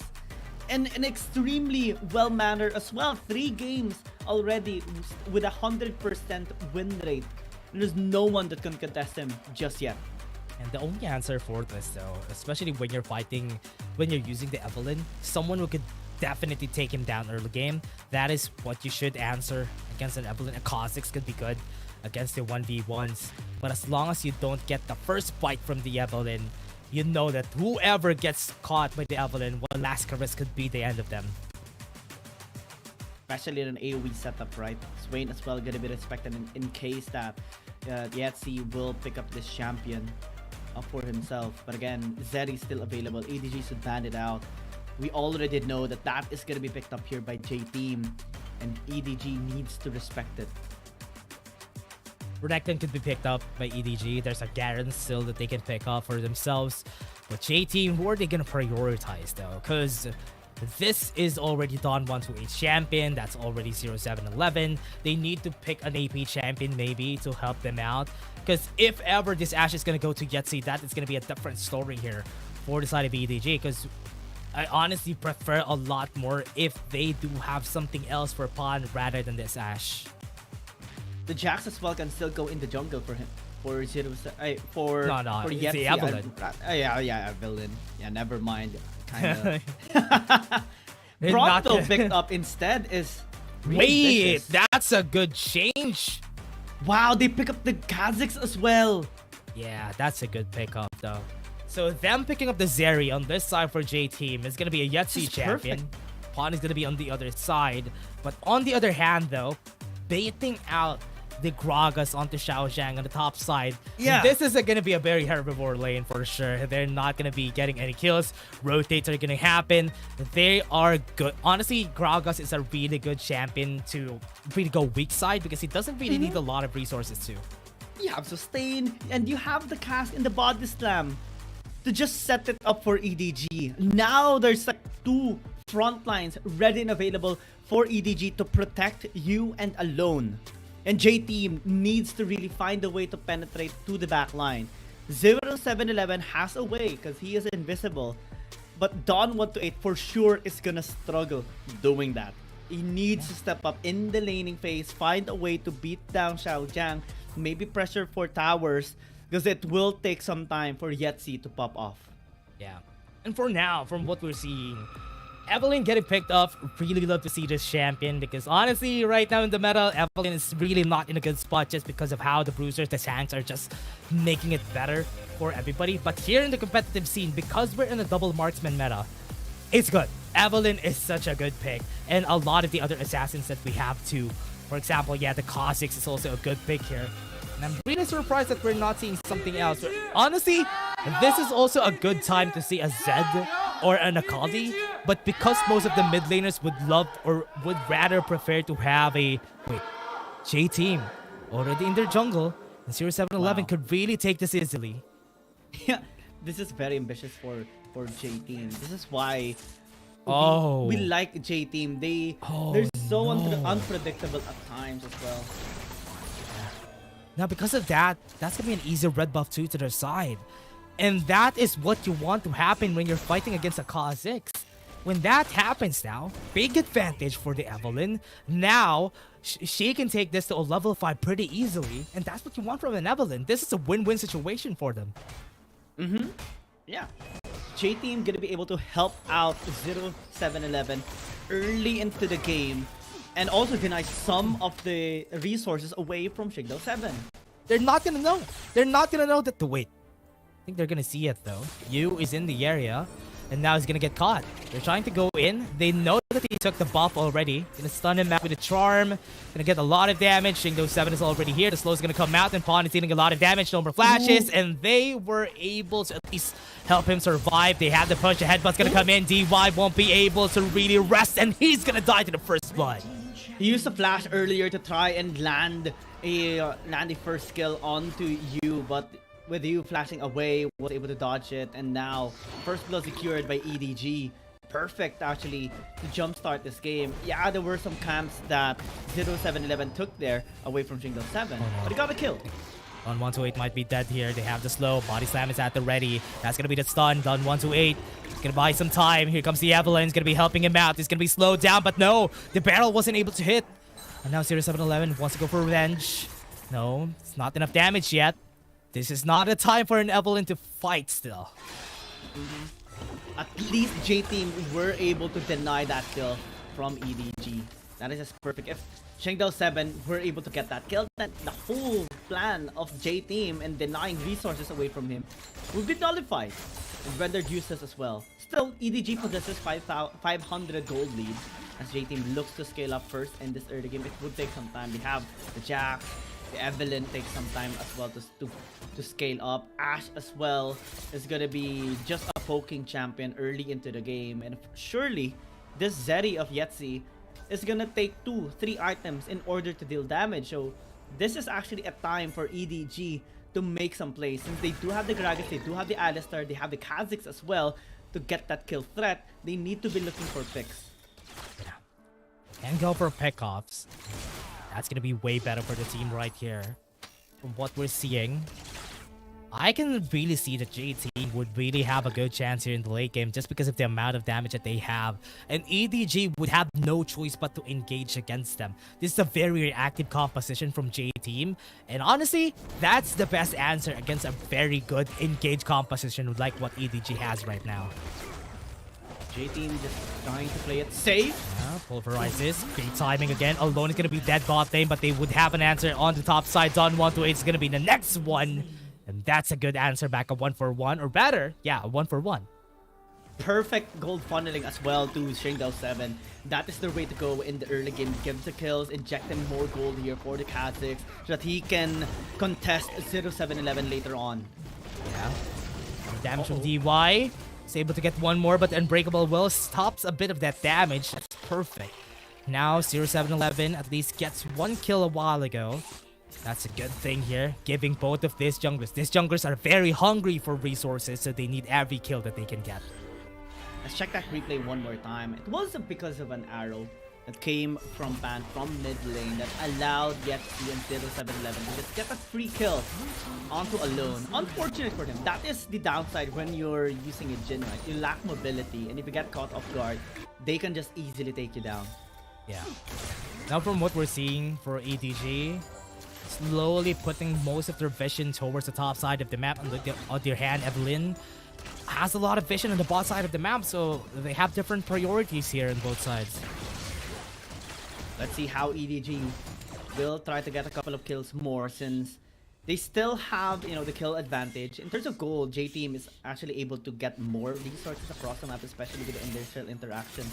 Early into the game, by 0711, he has been safely farming, already has his first item as well. Oh. They're gonna be looking for picks.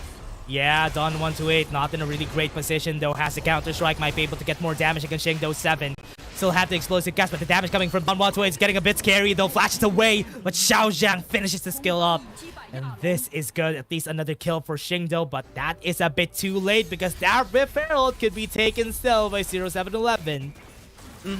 They managed to take the dragon already. That is gonna help them in terms of durability with the mounting dragon stacks. And now they want to take this RH as well, but they need to set vision first in this topside river. Langui is doing a really good job zoning them away. There would be fine still. Yeah. Now from what we're seeing though, for the side of EDG, they're already on top of that Rift Herald. Are they gonna be able to still get the steal? EDG took their time, but doesn't really matter. That is still gonna be theirs. J-Team taking their time. They're actually doing a really good job safely farming onto the side lanes. Yeah, we do see Don 128 having a bit of a hard time, but still is able to get the farm that he needs. They just need to be a lot more careful, especially with the rotations that Shengdao 7 has been doing alongside with Langui and Xiao Zhang as well. But through this, again, triple scaling on J-Team's side, that is gonna start to be scary come 15 minutes, and that's where EDG should be at their weakest point. So now they need to really step up. That kill a while ago into the top lane was definitely not worth it. They need to be a lot more careful, and they need to deny those dragon stacks from J-Team. Main difference here for the side of J team though is that the Evelyn would need to really get to the late game. The other one, Kha'Zix, needs to snowball the early game in their favor. But now, what we're seeing, that's exactly what they want to do. BO7 wants to push out Don 128, not give him any resources. And if you choke a lot of resources from a Jack stat, you're doing a good job. And what they're doing right now, getting the push in the bot lane, would push Don 128 out of the way a lot more. And what's great about this though, is that even though that we're saying that Jax is a late game champion who doesn't really need a lot to make things work for him, doesn't really need to do a lot of damage. If this is the composition that they built, Jax is the only one who can split push, and nobody else could do that. Nobody can contest him as well. That's why BO7, the most fed member of EDG, is trying to threaten him since there's no objectives to be taken just yet here by EDG. But come late game, this is going to be an unstoppable Jax. And EDG, again, we always go back into the pressure right now for EDG. It's so difficult to work out this composition. You have the Ezreal, yes, there is some sort of scaling into the late game. You can poke them out later on.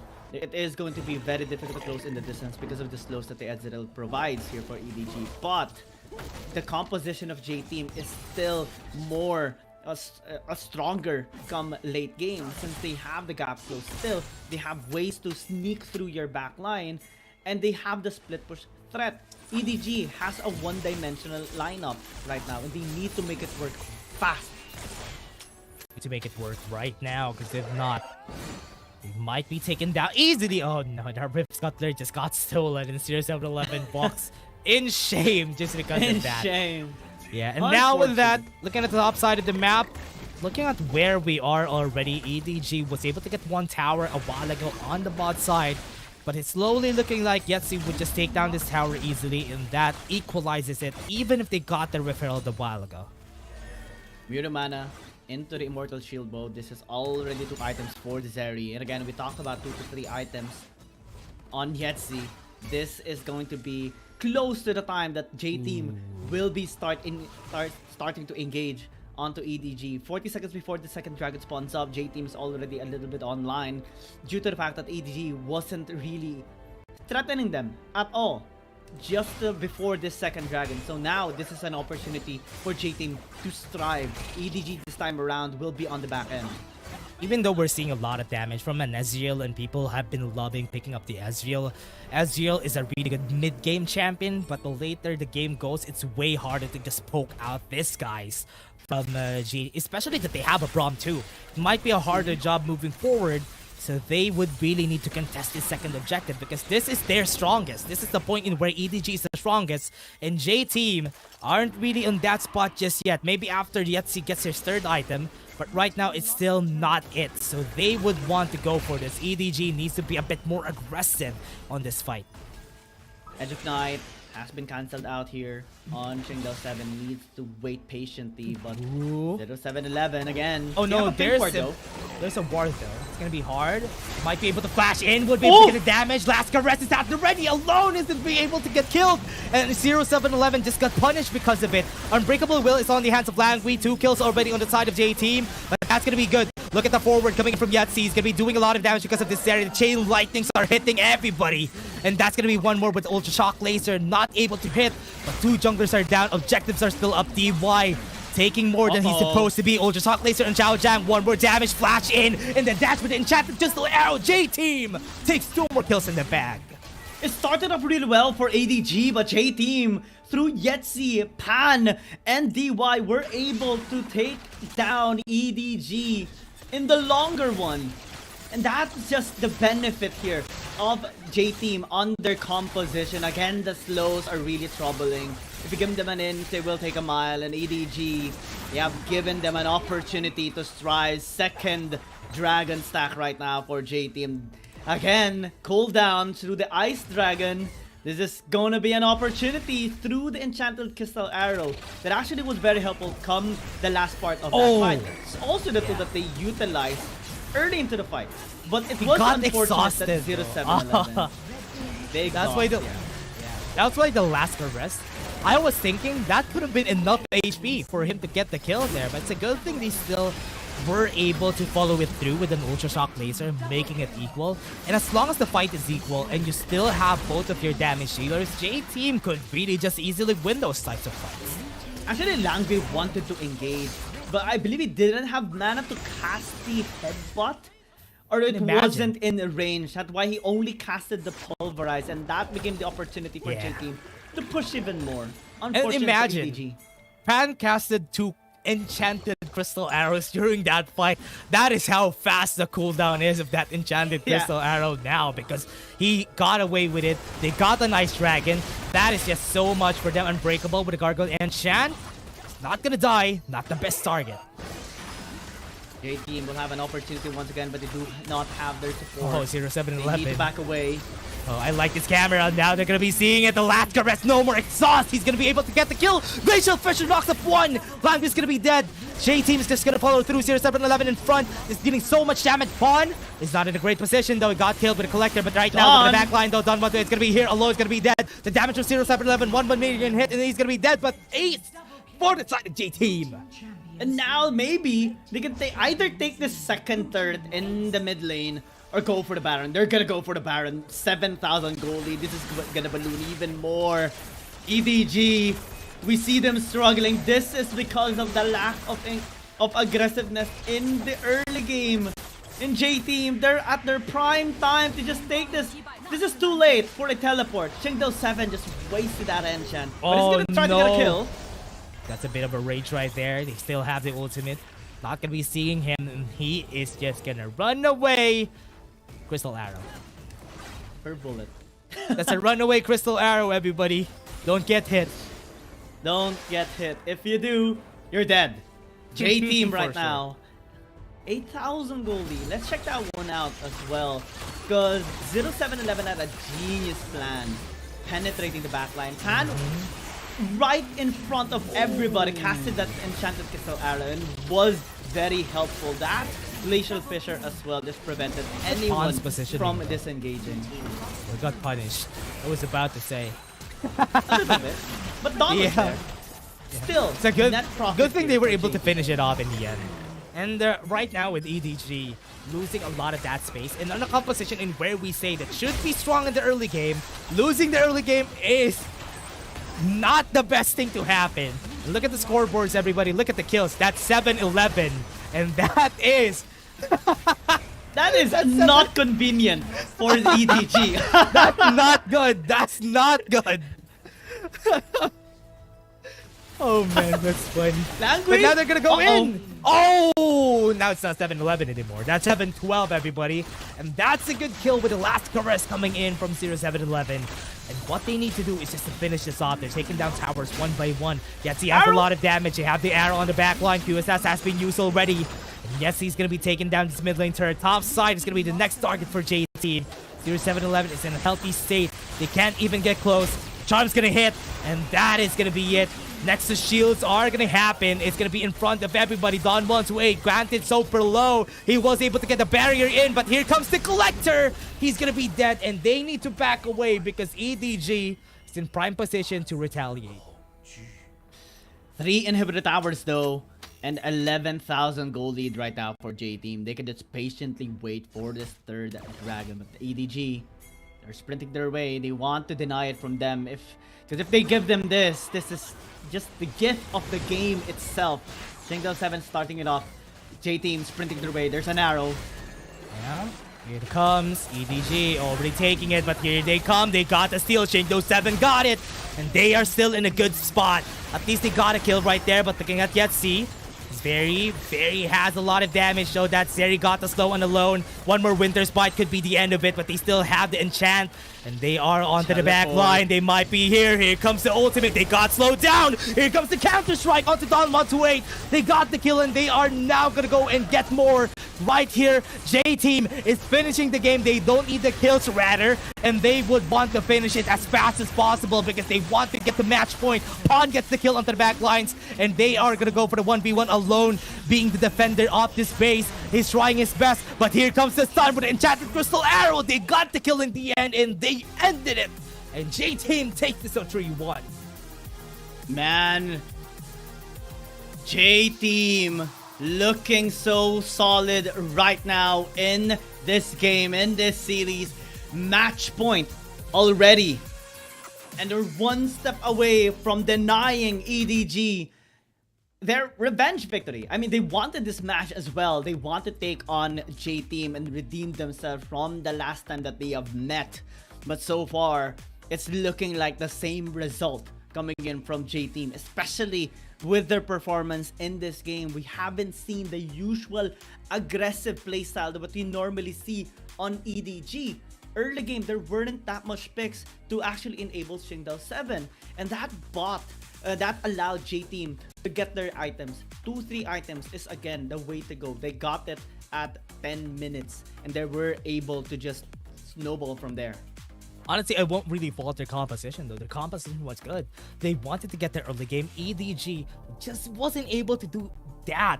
And honestly, that's what you need when you have a composition like this. You don't really have a split pusher. You don't have a Jax. You have a Xiao Zhang on the Gragas, which is also honestly nice as long as you get kills. But because they weren't able to get a lot of kills in the early game, let Qingdao 7 snowball this out of control. It was easy enough for J-Team to just put it in their favor. Just because of this. And now it's gonna be hard moving forward. Now it's match point. J-Team could easily just end this out.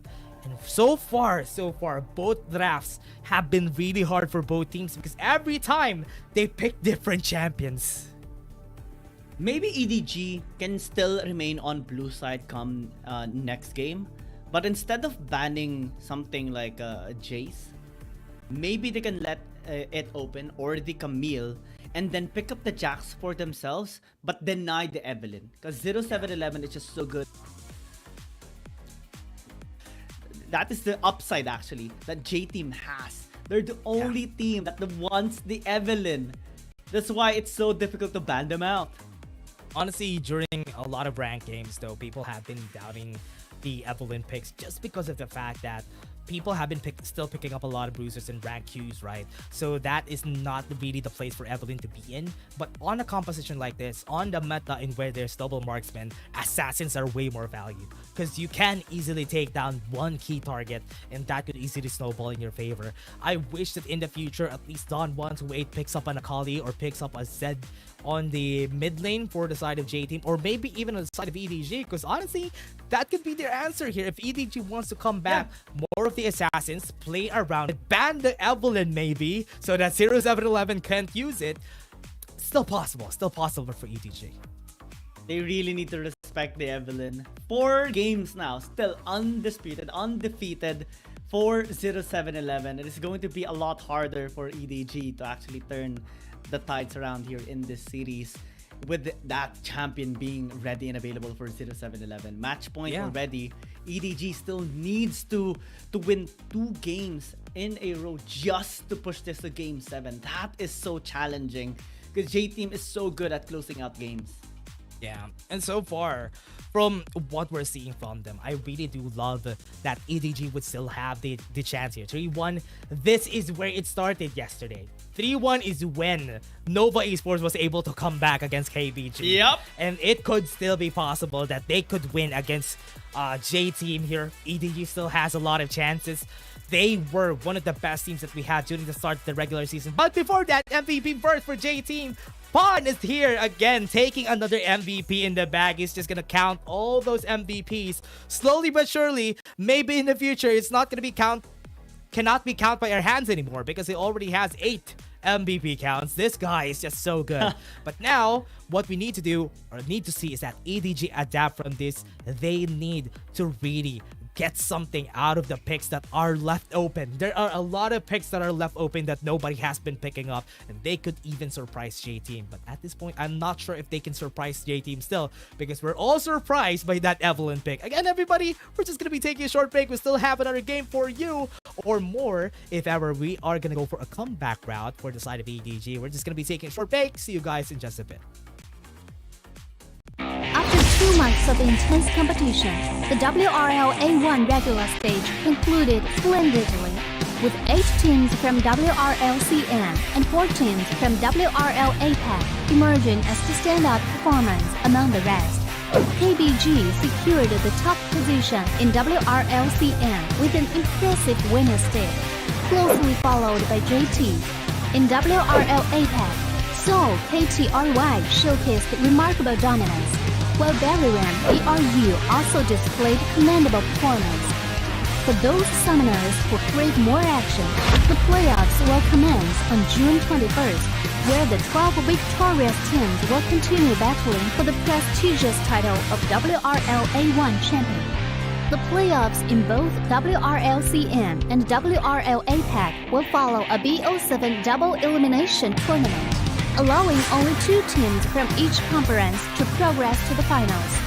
The first place team from the regular stage in WRLCN, Team KBG, will go head-to-head against Team Nova, while the remaining team, JT, will directly versus EDG. The 2 victorious teams will then compete for the first spot in the WRLCN finals. Meanwhile, in the losers bracket, the 5th place JDG team will select TE as their first round opponent, while the remaining team, WBG, will confront TT. The winner of the first round in the losers bracket will then face the opponent determined by the first place team in the regular stage, and the final winner will earn a spot in the finals.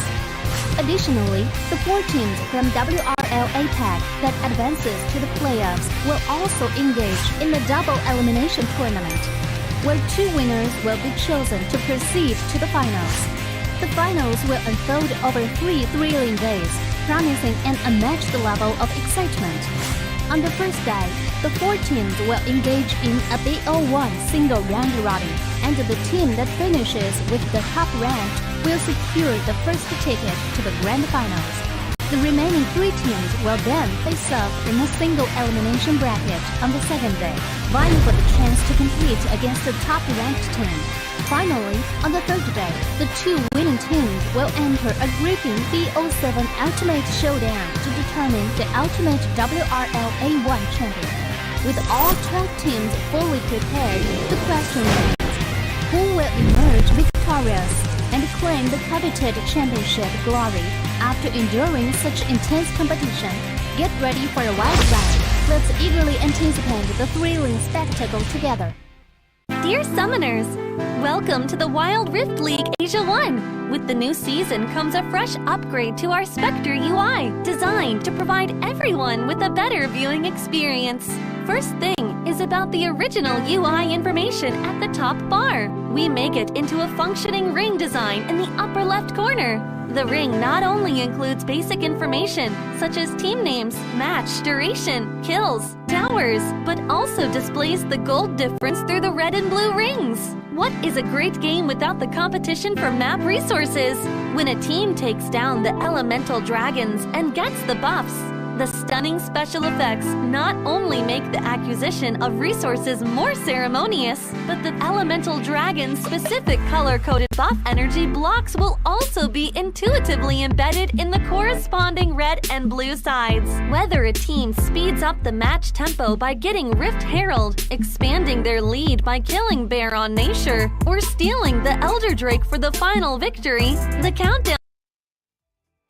We're back to Game 5. Same scoreline from yesterday, which is why I'm quite scared, because this might go to Game 7, everybody, because KBG had the 3-1 yesterday before their downfall. Is this going to be the same story today? Because EDG are really looking towards that win. It was quite close during the last games, but it is still possible for them to come back. It's not impossible because J-Team makes some mistakes too, even though we say that they're a surgical team. I mean, even in surgery, right? Sometimes the doctors make mistakes. And EDG will be looking for those mistakes here in this game to fully capitalize on it. Last game, we have seen a very passive EDG. That's why the game was very much laid out here for J-Team. But let's see if they can actually step it up. Again, we mentioned a while ago that maybe they need to start respecting the Evelyn of 0711. They need to really take it away. He's just so good with it. Can they actually ban it though? There's a lot of champions who is a lot more valuable. I mean, the respect could be there if they want to ban it on the first rotation. But if they don't ban it, they could ban it on the next rotation. Yeah, that's good. That's good. Ban the Evelyn. Open up something else for the side of EDG. They can pick up the Gragas still. I think Langui performed really well during that game. But the Ashe is going to be a lot more prioritized today. Okay. That's good. They tried it out in game 3, right? But J-Team found an opportunity to strike them. I think that is still a good way to try again. But this time, be a lot safer. Especially for Xiaojiang. Because the reason why J-Team won that game 3 was getting a pick through him and getting the Elder Dragon and then winning the game through a Baron bait. But this time around, if they can patch it up, then it should be fine. Good step in the right direction here for EDG. And J-Team is just playing it safe. Pick up the Gragas, pick up the Jack so that Don 128, even if it's a losing lane, it's okay. EDG, I have been waiting for a Garen since a while ago. We have seen it a while ago, yes, but right now I think it's much more needed. It's much more needed to have a Garen on this matchup. Surprised too that I'm not seeing a lot of Wukongs. But Langui, is he actually gonna flex with the Thresh? He doesn't need to honestly, he doesn't need to flex the Thresh though. He could pick it later on because that's not gonna be banned for sure. No way is he gonna pick it right now. And Dash, Camille is available. No one's picking it up. Is this the first time that we are gonna be seeing Camille open? Again, it has 100% pick and ban. But if they don't take it, then it's gonna be changed. Honestly, it's okay. Because from what we've seen from J-Team and EDG, it doesn't work for them. It didn't work during the last game. And I honestly think that it is not going to work on this type of composition already on the side of J-Team. EDG could actually take the Camille. Camille would be good on this lineup. But J-Team doesn't need a Camille in this lineup. I love seeing the Thresh. I mean, it's early to be picked up because nobody's going to be banning it away from J-Team anyway. But still, I'm so excited to see this on EDG's side. It can actually serve really good purpose, denying some of the engages here of J-Team. And again, the death sentences are so irritating, especially when it connects. It has a faster cooldown. EDG can actually strive catching J-Team a lot of times, but they need to start catching them first so that they can continue doing so. Swain gonna be taken away, Gwen as well. Are they going to be taken away the Camille at last year for J-Team? I think they banned the Akali now of all times. They banned the Akali now? I mean, nobody's been picking up the Akali since a while ago. I think this is just J-Team not knowing what to ban next. Right? Because honestly, Akali has been open for the last 4 games. But J-Team could pick up something else here though. They have the Ezreal already. This is already a Yahtzee champion. They could pick up an AP champion in the bot lane and it's not going to be bad. Maybe this time around they're thinking that maybe the Akali can actually work a lot here in this particular game, especially if it's you that picks it up. Because he's very, very good with that champion. And with the champions that so far J-Team has secured, it's actually quite squishy on the carry side. Volibear is... Yeah, I have the same reaction on you. It's, not so sure. That's better. Olaf, that's better. But yeah, that's better. Finally. But there's a Garen though. Is that the right choice though? Because Olaf really fights on a very low HP and most of the time you could get taken down easily whenever you fight. After popping up the Ragnarok, that is the time for you to fight. But EDG, changing things up. It is first time in a while that we've seen a Singe. Because most of the time it was on the regular season and where we saw a lot of Singes. Singe getting picked here is... Wait. They're putting all their eggs in the Shingdo 7 basket if this is what they're gonna pick. If this is the Yone, could be way better. Yeah, that's the only thing they want to do. They don't have a lot of damage though. Look at this composition. They don't have a lot. The only damage is gonna come out from the Kha'Zix. So that is gonna... Oh no. They also pick up the Karma. Wow, okay. Movement speed buff. J-Team still looks solid and well balanced from early game to late game. But EDG is looking to break J-Team's composure. They want to take them down because one of the reasons why J-Team lost in game number 2 is because they became impatient. I think that's what EDG wants to channel in this game. Make them impatient, force them to fully commit, and then interrupt them all the time. And that way, they can actually do well in this game number 5. I mean, they have to give their all. Every single game from now is... They didn't win the early game though a while ago. So one thing is doubling down on the side of EDG could be a good thing for them, or might be the worst thing for the squad. If ever they get a shutdown on Shingdo 7, where is it gonna come from? Nowhere. And that is what I'm afraid of here for EDG. As long as they pull off the early game on their side, this team would have it good though. Because honestly, if this is a very early game composition, nobody could contest them on the first objective for sure. That's why they want to take the first dragon and maybe snowball it to a third one. Then they would make up for the stats that they're lacking against J-Team. EDG on their interruption composition, can it actually work against J-Team? I'm always excited whenever I see a Thresh, because it reminds me of the good old days in PC wherein there was a notable Thresh god. Man, this time that is Langui, that it is trying to be channeled Hilberry Langui. Yeah, one of the best Threshers that I've seen, even during the last Icons, was What the Jess. That guy is so good at playing Thresh, and he's not even afraid of using it the last time that I saw him.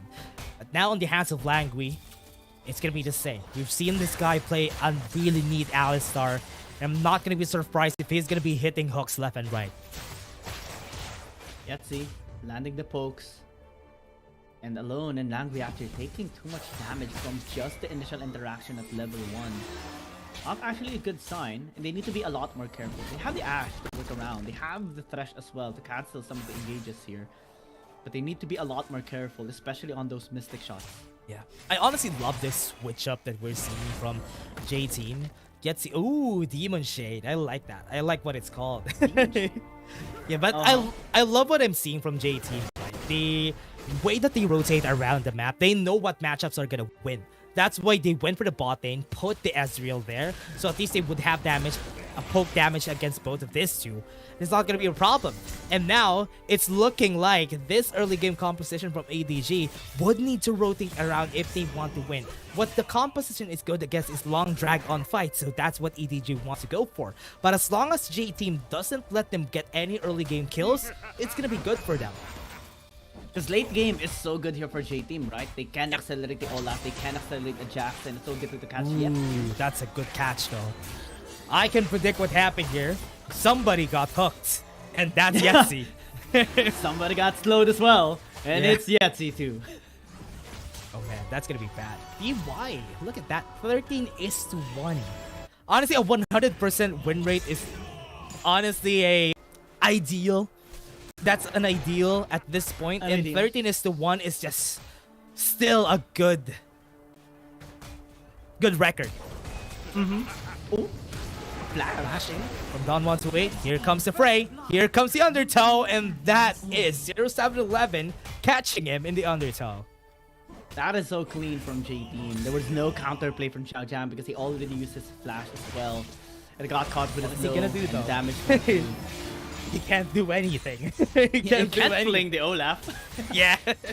That's why it's gonna be hard. That's why I'm surprised though. On 1-8 doesn't really have any flashes anymore, but does have the very perfect time. I thought he doesn't have any mana anymore, but he still has for one more leap strike. That was very fortunate for Don 1-8. No trades whatsoever would happen there. Ooh, that was close. That was very close. Now we're still waiting for Alone to get a good enchanted crystal arrow. Once he gets a hit on anybody here in the bot lane, could easily be translated to a kill here. So that's what EDG wants to do. They want to get that as fast as possible. Get some vision on 0711 so they won't be afraid if they try to engage. Hold down onto you. Try to slow down a lot more. Transcendent Embrace wouldn't be able to hit. Flash from you. That's gonna be good. Got a bit of playthings, and that is enough for J-Team. It's just a small lead, but still a lead that J-Team is getting right now in this early game. That is one of the ways why J-Team is just so good. Yeah. I thought they were going to engage though. I thought he was going to throw the death sentence. But in the early game, Ashe doesn't really... Honestly, Ashe doesn't have a lot of damage though. Overall. Just because that's how she works. She's basically a CC bot in the game. And because of the way that people build her, he's always going for the Solar Charge Blade, going for the Essence Reaver. Not a lot of damage, but a lot of cooldown though. So it's easy to just pull off a lot of enchanted crystal arrows. This time though, it's going to be a lot harder for him to pop off using the Ashe because 0711 can just soak it up and use the Ragnarok when they see that EDG is going to be engaging onto them. And with the shield, it's so hard. Yeah. We're gonna see Reach and the Embrace not gonna hit. Bond got hit though. He's gonna be back with the chances to slow down Lang, super low in HP, but J Team are still gonna be surviving. Lang is surviving. True shot barrage. Okay, that was close. That was close. Yeah. I thought he's gonna. If that were me, I would be already shopping. Yeah. It's a good thing he caught that. He caught it walking towards the dragon. That's why he reacted in time. He and saw now through the dragon. Yeah. And now with that, we have the timing. If that was supposed to be a kill, could have been good for J Team. But because that happened, it's gonna be still good. They can still take the other objective. And as we expect, it's easy to take an objective whenever you're Kha'Zix. Single target objectives are very easy when you pick this up. With the rotation as well, they're trying to stop the push here into the mid lane. I don't think they should engage. Yeah, got the ultimate though. Gonna be able to get the timing just right, but they're not gonna go for more. And J Team are still not gonna get any kills. It's a low kill game, everybody. We're not seeing any kills anywhere. Very, very different from the other games that we have seen, especially on APAC. Okay. Go down. Got one. Don 128. Very tanky. He's waiting for it. A good fling. And Don 128 was able to flash away. He's looking for a fling though, but Xiao Zhang, too much healing coming from this guy. That's why he survives too. Don 128 needs to back away. If not, BO7 is here. Tries to help him out. Void Spike's able to kill him. They are also able to take the tower into the top lane, but J Team is trying to answer back into the bot lane. There is Langvi helping out you. Bit too late. Yeah. Really good for EDG, I would say. Getting net profit gold. Let's check that replay one more time, because I actually thought that Dawn would be able to safely back away. It started off really well for EDG. Get the damage done. Dawn just wanted to back away. Jumped in. Xiao Zhang flashed in, but didn't have the fling anymore. And I thought Dawn was gonna be walking back, but he actually stayed under the tower, which is really unfortunate. The explosive cast wasn't able to hit. I thought, what happened in mid lane? What happened? Surprised that DY threw the explosive cast, but nothing really happened. And we're still on a 1-1 scoreboard, everybody. J Team and EDG are going the distance this game. They are giving a lot of respect onto each other. Getsi. Oh, wow. But Vision, fortunately, there's no one there. Because they do have Vision on the other members of EDG, just trying to push mid lane. Want to spot. Catch him. Be having the vision though. The J Team isn't. EDG is not really gonna easily catch anybody right here. So far, Quicksilver Enchant has always been a priority whenever Nash is available. Xiao Zhang gonna be fighting this in a 2v1. He could run away, but the slows coming in from the Rylai's Crystal Scepter is just too much. Enchanted Crystal Arrow and the damage from the tower is just gonna make it hard for 0711. He's gonna be chased down by Xiao Zhang. He's not gonna be able to survive this. That's a very fast Singe. He had one, but he's not gonna continue the turnaround. And the lightning crash from 0711. Unfortunate there for Xiao Zhang. Thought he could have him. He's not getting hit there onto Alone. But again, still a kill by J Team. Oh no! Alone is going to be dead. Now on the top side, they're going to be fighting against Shingdo 7. He's going to be trying to run away, but the lead is still available. That's 2 kills on the board for the side of J Team. It's unfortunate here for EDG. They thought they could have a couple of kills there on J Team, but they're the ones who got caught. And now, 1,000 gold lead by J Team. Very timely as well for the next dragon that is about to spawn in the next minute. They're going to reset, prepare, set vision, and be ready for EDG. This time around, no trades are going to happen. They have to contest. Oh, that was too fast though. Don 128 needed to use this flash. Now he doesn't have a flash for this objective battle. But this is going to be something that EDG could use leverage in their favor. But right now, as we said a while ago, as we predicted, Gyeong, it's still really hard for them to do anything here. And they want to get the early game though. Very unfortunate for Alone. He thought he was safe. He already was slow. Oh my, okay. That was the reason why. Okay, that was the reason. He stayed under the tower as well. Unfortunately, got caught by the slow and then DY engaged. You know, Fire is just so good at slowing people down, and DY just capitalized easily. Now with this composition, it's not going to be easy for EDG to do a lot of damage.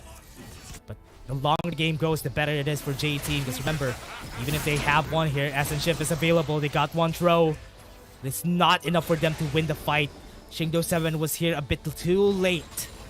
And EDG are just looking for any opportunities, but nothing has popped in their faces. Because J Team always catches them. EDG are trying to catch them as well, but so far they are not successful in doing so. Langui not hitting the hook means that it is again an opportunity for J Team to set around. Yeah, 8 seconds. And established vision already. He has a death sentence again. Can still go in. Now with EDG looking for more. They're gonna go for the Ragnarok explosive cast. Not in the red place. Transcendent Embrace to pull him back. Almost gets the kill on Langui. But Jesse now caught off guard. Xiaozhang got him in a pinch. And he's gonna be dead. Yet see, just is a casualty from that fight. It's gonna be now a 4v5 advantage for the side of EDG. But J-Team was able to take a tower into the bot lane through Dawn as well. So still very good here for J-Team. Now they're the ones starting the Dragon. EDG wants to contest. You can take your time though. They don't need to contest this. Right now, they don't even need to do anything. They just need to get a Rift Scuttler, get the extra movement speed. And that is going to be good enough. EDG can't even start it. The amount of folks that J-Team has makes it hard for BO7 to get close. Xiaozhang goes in and there you go. The Ragnarok stops them from getting any more. The Machine Justice is still available for you. So this is still not available. Transcendent Embrace to get the kill. Pan again making a hero play. And that is enough for them to take this dragon to their side. J-Team again showing supremacy in team fighting and catching EDG off guard.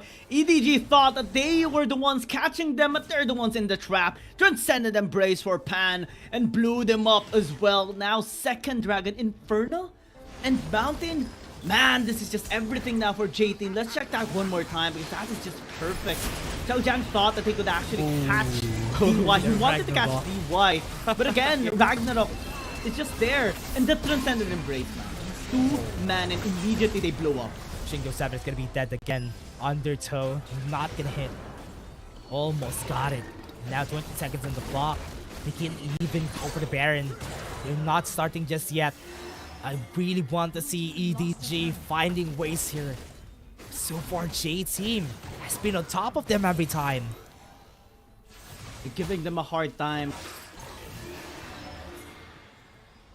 A massive amount of lead here for J-Team. EDG are crumbling. I mean, it's not yet the end of the world. It's still just a 3,000 gold deficit here by EDG. They can still come back if they find the perfect angle to take down J-Team through Yetzi, through Pan as well. Arrow not finding anybody, and it has been like the pattern here in this game as well. As we said, it's still hard for EDG to do anything much. If you have someone who can assassinate targets, but if you can't get them to low HP, it's not going to be a problem for J-Team. Because BO7 can't find any value if nobody's low HP. Xiaozhang tries to go in, but he has no damage. He's going to fall down really fast, and J-Team are just going to be able to just jump down on the members of EDG. They're looking for more, but no. Yu was able to run away, and that is what I'm saying. They don't have any damage. The moment that Xiaozhang engaged, Transcendent Embrace prevented all the follow-ups. And J-Team basically won the fight from there. Baron's gonna be started, EDG needs to contest. But in this condition, I don't think they can. Great flash from Langui. Caught him in a death sentence, and now he's gonna get caught on. The Machine Justice is gonna be there. It's now a 4v4. He's gonna be able to run away. EDG's buying some time. They're not gonna be able to take this Baron. Good timing for EDG. Perfect way to dissuade him from the Baron. And J-Team are not gonna be able to take this objective for themselves. That hook from Langui basically saved the game here for EDG. But now still, I mean, we have to accept the fact J-Team is still the one leading this game. They are ahead by 3,000. They still have 2 Dragon Stacks. If they take this last one, then it's going to be a lot harder for EDG to come back in this game. But so far, they're doing well. They're the ones steering the wheel, and it's not even going to be hard for them to do so. Because as long as the game goes longer and longer, easier for members of J-Team to just snowball this in their favor. Remember, even if you don't really have a hyper carry on your side, you have a Jax, you have an Ezreal, you have damage at least. EDG just has tankiness, and they don't have a lot going for them. They need to work around through the picks. charge blade completed already by Elome, but still, this is not enough damage. At most, it's just Shingdao 7 that is getting the farm here. And it's on the top of the gold chart as well. So this is the way for them. They need to enable Shingdao 7 even better. Through the Singe, through the arrows, through the death sentences here of Langui. And if they find the pickup onto Pan once again, maybe they can start turning things around. Yeah, Shingdao 7 doesn't have a bit of damage. If it doesn't get close, it is going to be hard for them. They need to put them on an HP in where Shingdao 7 would be ready to just pounce and just go back after. But that is what they're losing now. Now they have the slow coming in from 0711 with that two-shot barrage. Shingdao 7 is not going to go forward for sure. And that is enough. Even with an enchanted crystal arrow, they can't even do anything. And J-Team is just poking them out and just pushing them away. That is because of the lack of damage, right? They don't have the burst, they don't have the consistent DPS to actually threaten J-Team. That's why they're so confident right now. They're willing to be hit by the arrow because they know that they can just turn around. Yeah. Now with that EDG, prime position to try to go for this. Doesn't even need to use a Ragnarok on 0711. He still has the ultimate transcendent embrace, would be hitting everybody, but not on the sweet spot. And they have more. They're looking for it. Meteor Enchant is going to be damaging 0711. Is super low on HP. Now they got one stun on Zon 128, but they are still not done. EDG, this is what they want. They need to take it long. They need to make everything as patiently as possible. With Xiao Zhang leading the charge, they're still not taking this Ocean Drake. They don't want them to get a triple Drake, and they have prime position to go for this. But Don 128 has different plans. He can go to the backline alone, would be in trouble. Explosive cast is there onto the backline. They have the Mushroom Justice right there. They still have the Guardian Angel on this guy. He's gonna survive too, and that's bad for the side of EDG. Yet he's super low in mana. He might lose his damage. One more Transcendent Embrace and one more arrow comes in, and EDG are still in front of the fray. J-Team have their HP already at the back. Warmog's armor 0711 just got to full HP after just going back for a bit. Shingdao 7 doesn't have that luxury, and this is gonna be bad. They want to go in. The burst is gonna be there. Xiao Zhang backs away, and Don 128 goes in with a limb strike. He gets the kill, and that's gonna be it. This fight is foiled, and J-Team is just gonna be taking 2 kills to the board with that Ocean Drake. They got the second kill as well. EDG got outsmarted, and in the long run, it's J-Team that gets ahead with 3 Dragon stacks. 0711 back on full health as well, able to take the Dragon for themselves, and they were able to get a couple of kills against EDG too. 5,000 gold lead by J-Team. This is why it's so difficult to win a team fight against J-Team, because they're just so good at manipulating the positions. Yes, you have the Ash for the slows, but so does J-Team through Pan's Karma. And he has been really protecting everyone as well and preventing the engages of EDG. Now they're starting the Baron. EDG has to contest. They have vision. Shingdao 7 is here. Yeah, the Hawk shot though. They saw it. Now they have the ultimate though. They want to get the FC. They weren't able to catch him. He's very tanky though. DY might get punished. As we said, they don't have a lot of damage. They need to stay along in the fight. They need to sustain. They need to pick up one before they go in. From what we're seeing, J-Team is really looking to catch them. In top lane, don't have any teleports on that Jax though. So this is going to be an Elder Drake fight. No vision for the side of J-Team. They don't have the luxury of a Hawk shot. They can take this as fast as they could. Half HP already on the members. They need to back away. Shingdao 7 needs to leap out. J-Team are still going to continue. They want to go for the fight. Yu is going to be the target though. He might go full down. And this is going to be really fast on the door right there. Going to be catching them with the room. Top lane is going to get pushed on. 128 is going to end it. And that's the game. J-Team gets this 0-4-1. Oh my lord! It's as if J-Team is just controlling this whole game and controlling EDG like puppets. They have so many ways to win this game, and they made sure that they get that check against Edward Gaming every single time. This way, they were able to push the base without even the contest anymore from the Elder Dragon. It was all a ruse. It was all a bait. And J-Team would be able to secure the series 4-1. Yeah, and as we said, this is what is good about J-Team. Whenever it comes down to those fights, they had no they really had no business being the early game winners during that game. But because they were able to do just that, that just foiled the plans of the other team, because EDG wanted to get the early game as fast as they could so that BO7 would be able to snowball the game in his favor. But because they weren't able to get the first objective, they weren't able to get the first fights in their favor, it just went in favor of J-Team during that time, and EDG just lost all damage, lost all opportunities. They tried their best during the mid game. We've seen them try. That last dragon fight, that Ocean Drake fight, was too long, and that could have been their chance. But J-Team is just so good at decision making. 2 ultimates. We have seen 2 transcendent embraces during that fight, and we've seen 2 crystal arrows during that fight. That was the super long fight. Could have been their chance there. We saw 0711 1 HP away from dying, but still managed to stay alive in that last dragon, or last elemental dragon fight as well, and managed to climb back up to full health to take the objective.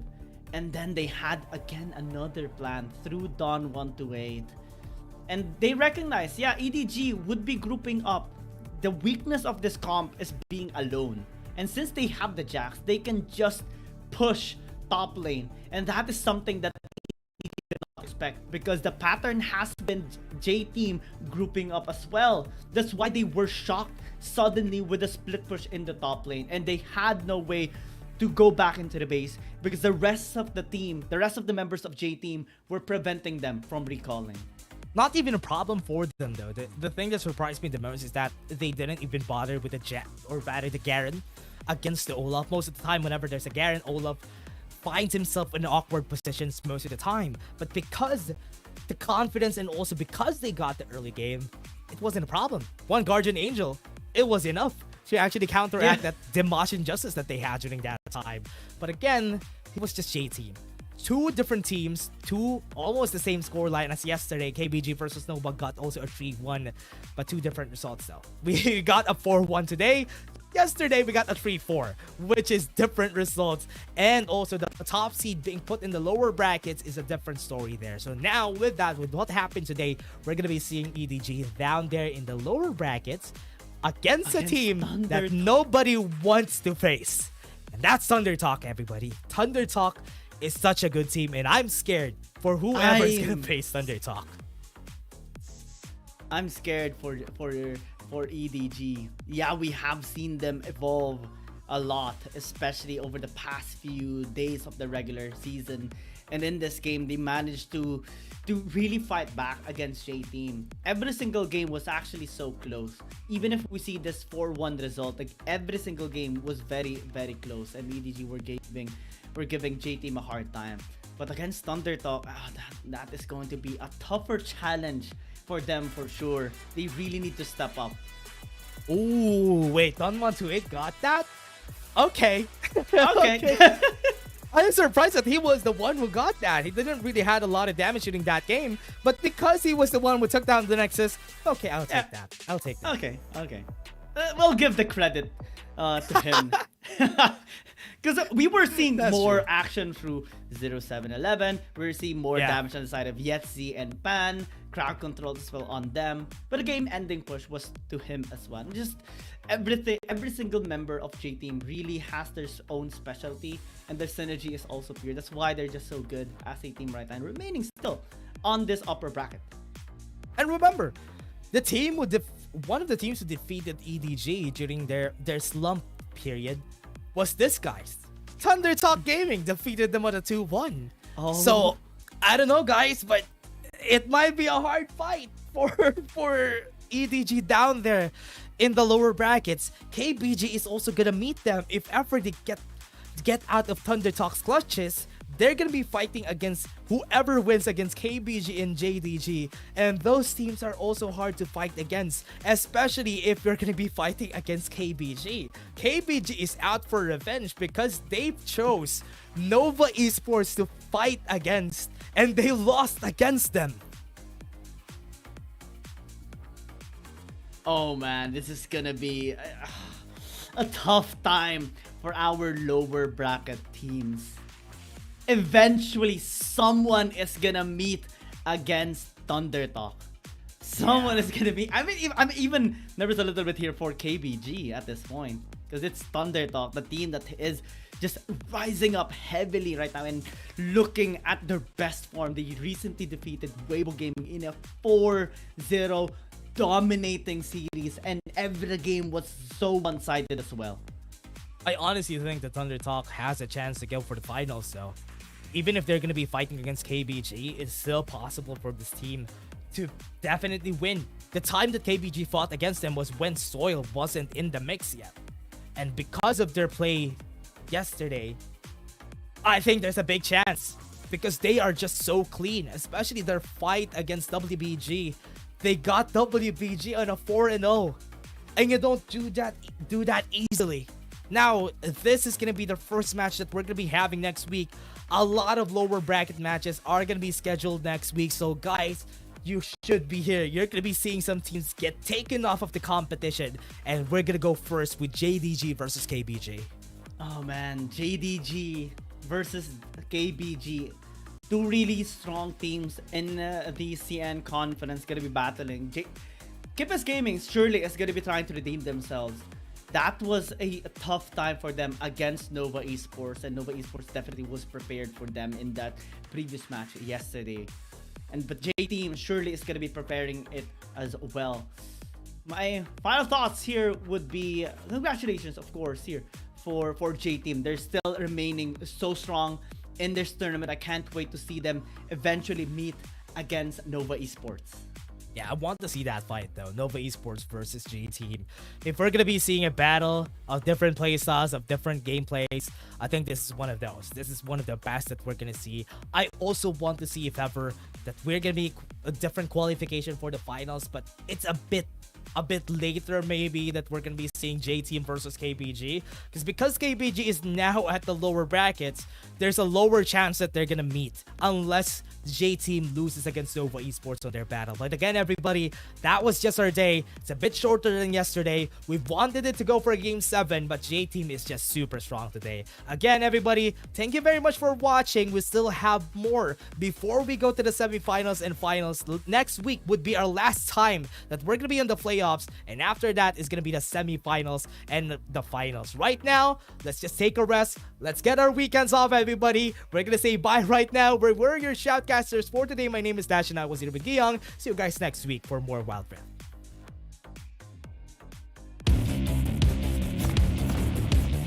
There's something about games.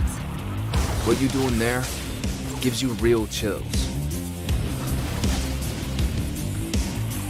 There is one thing that can't be stopped. Feelings.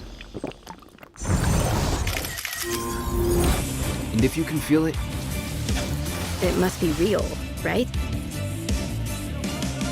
And that's real magic.